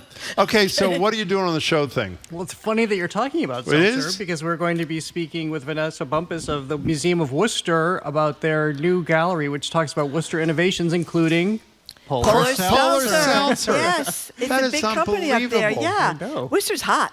It Lots is going hot. on up there. Bras were born there. Birth control was born there. I didn't know that. Wait, bras were invented in Yes. Worcester? I think they were invented. They at least were. I think. the advent. You're doing a happened show there. or you're not? Maybe the underwires. I'm going to get came up there. clarification. Underwires are very important. What about the birth control? Which birth control? Do we know? That was. We'll find out on the Okay, Culture we'll find Show. out. In Okay. other words, he has no a lot idea. of options for birth Okay, control. so find out the bra thing and get back to us, will you? Or you can listen. Okay, what else? Is that the whole show? And then free Commonwealth Shakespeare Company, free Shakespeare on the Common Oh, as you like great, it. And great. then Pedro Alonso is just back from a tour of all great art in Europe. We'll talk about that. He's one of your best guests, by the way. By the way, an anonymous text Thank that you, says, Jared. Jim, just like your skull, your enamel is thick. Thank you. Thank you for the compliment. I really appreciate it. Oh, Thank my you. goodness. See you, Jared. Thank we'll be you, listening. Jared. Bye. Watch out for your enamel. Watch out. You keep up with the 24/7 way of our podcast. Thank you for listening to another edition of Boston Yeah. Public Radio. My Thanks pleasure. everybody who came down here to the Boston Thank Public you all. We Library. appreciate very it. much Thank appreciate you. it. We have a TikTok page at Boston Public Radio. Tomorrow we're going to be joined by Jared Bowen. We just talked to him. We did. Harvard National Security expert Juliet Kaim, and another edition of our occasional series, How Do You Two Know Each Other? We're going to speak with husbands Ariel Foxman and Brandon Cardet Hernandez, and the Iranian-American husband and wife owners of La Saison Bakery in Cambridge. I'm very excited about that. Our crew, Zoe Matthews, Aidan Conley, Nicole Garcia, Hannah Loss. Additional support from Nia Harmon. Our engineer is John The Claw Parker. Our executive producer is Jenny Bologna. Special thanks to BPL staff, Maddie Guy, Patrick Lally, Juan Jose Cadena, our host at the Newsfeed Cafe and across the street at the Lenox Hotel. Stay tuned to Jared's Culture Show, which starts right after we end right here on 89.7 GBH. I'm Margery Egan. I'm Jim Browdy. Thanks again for tuning in today. Hope you can tune in tomorrow and hope you have a lovely afternoon.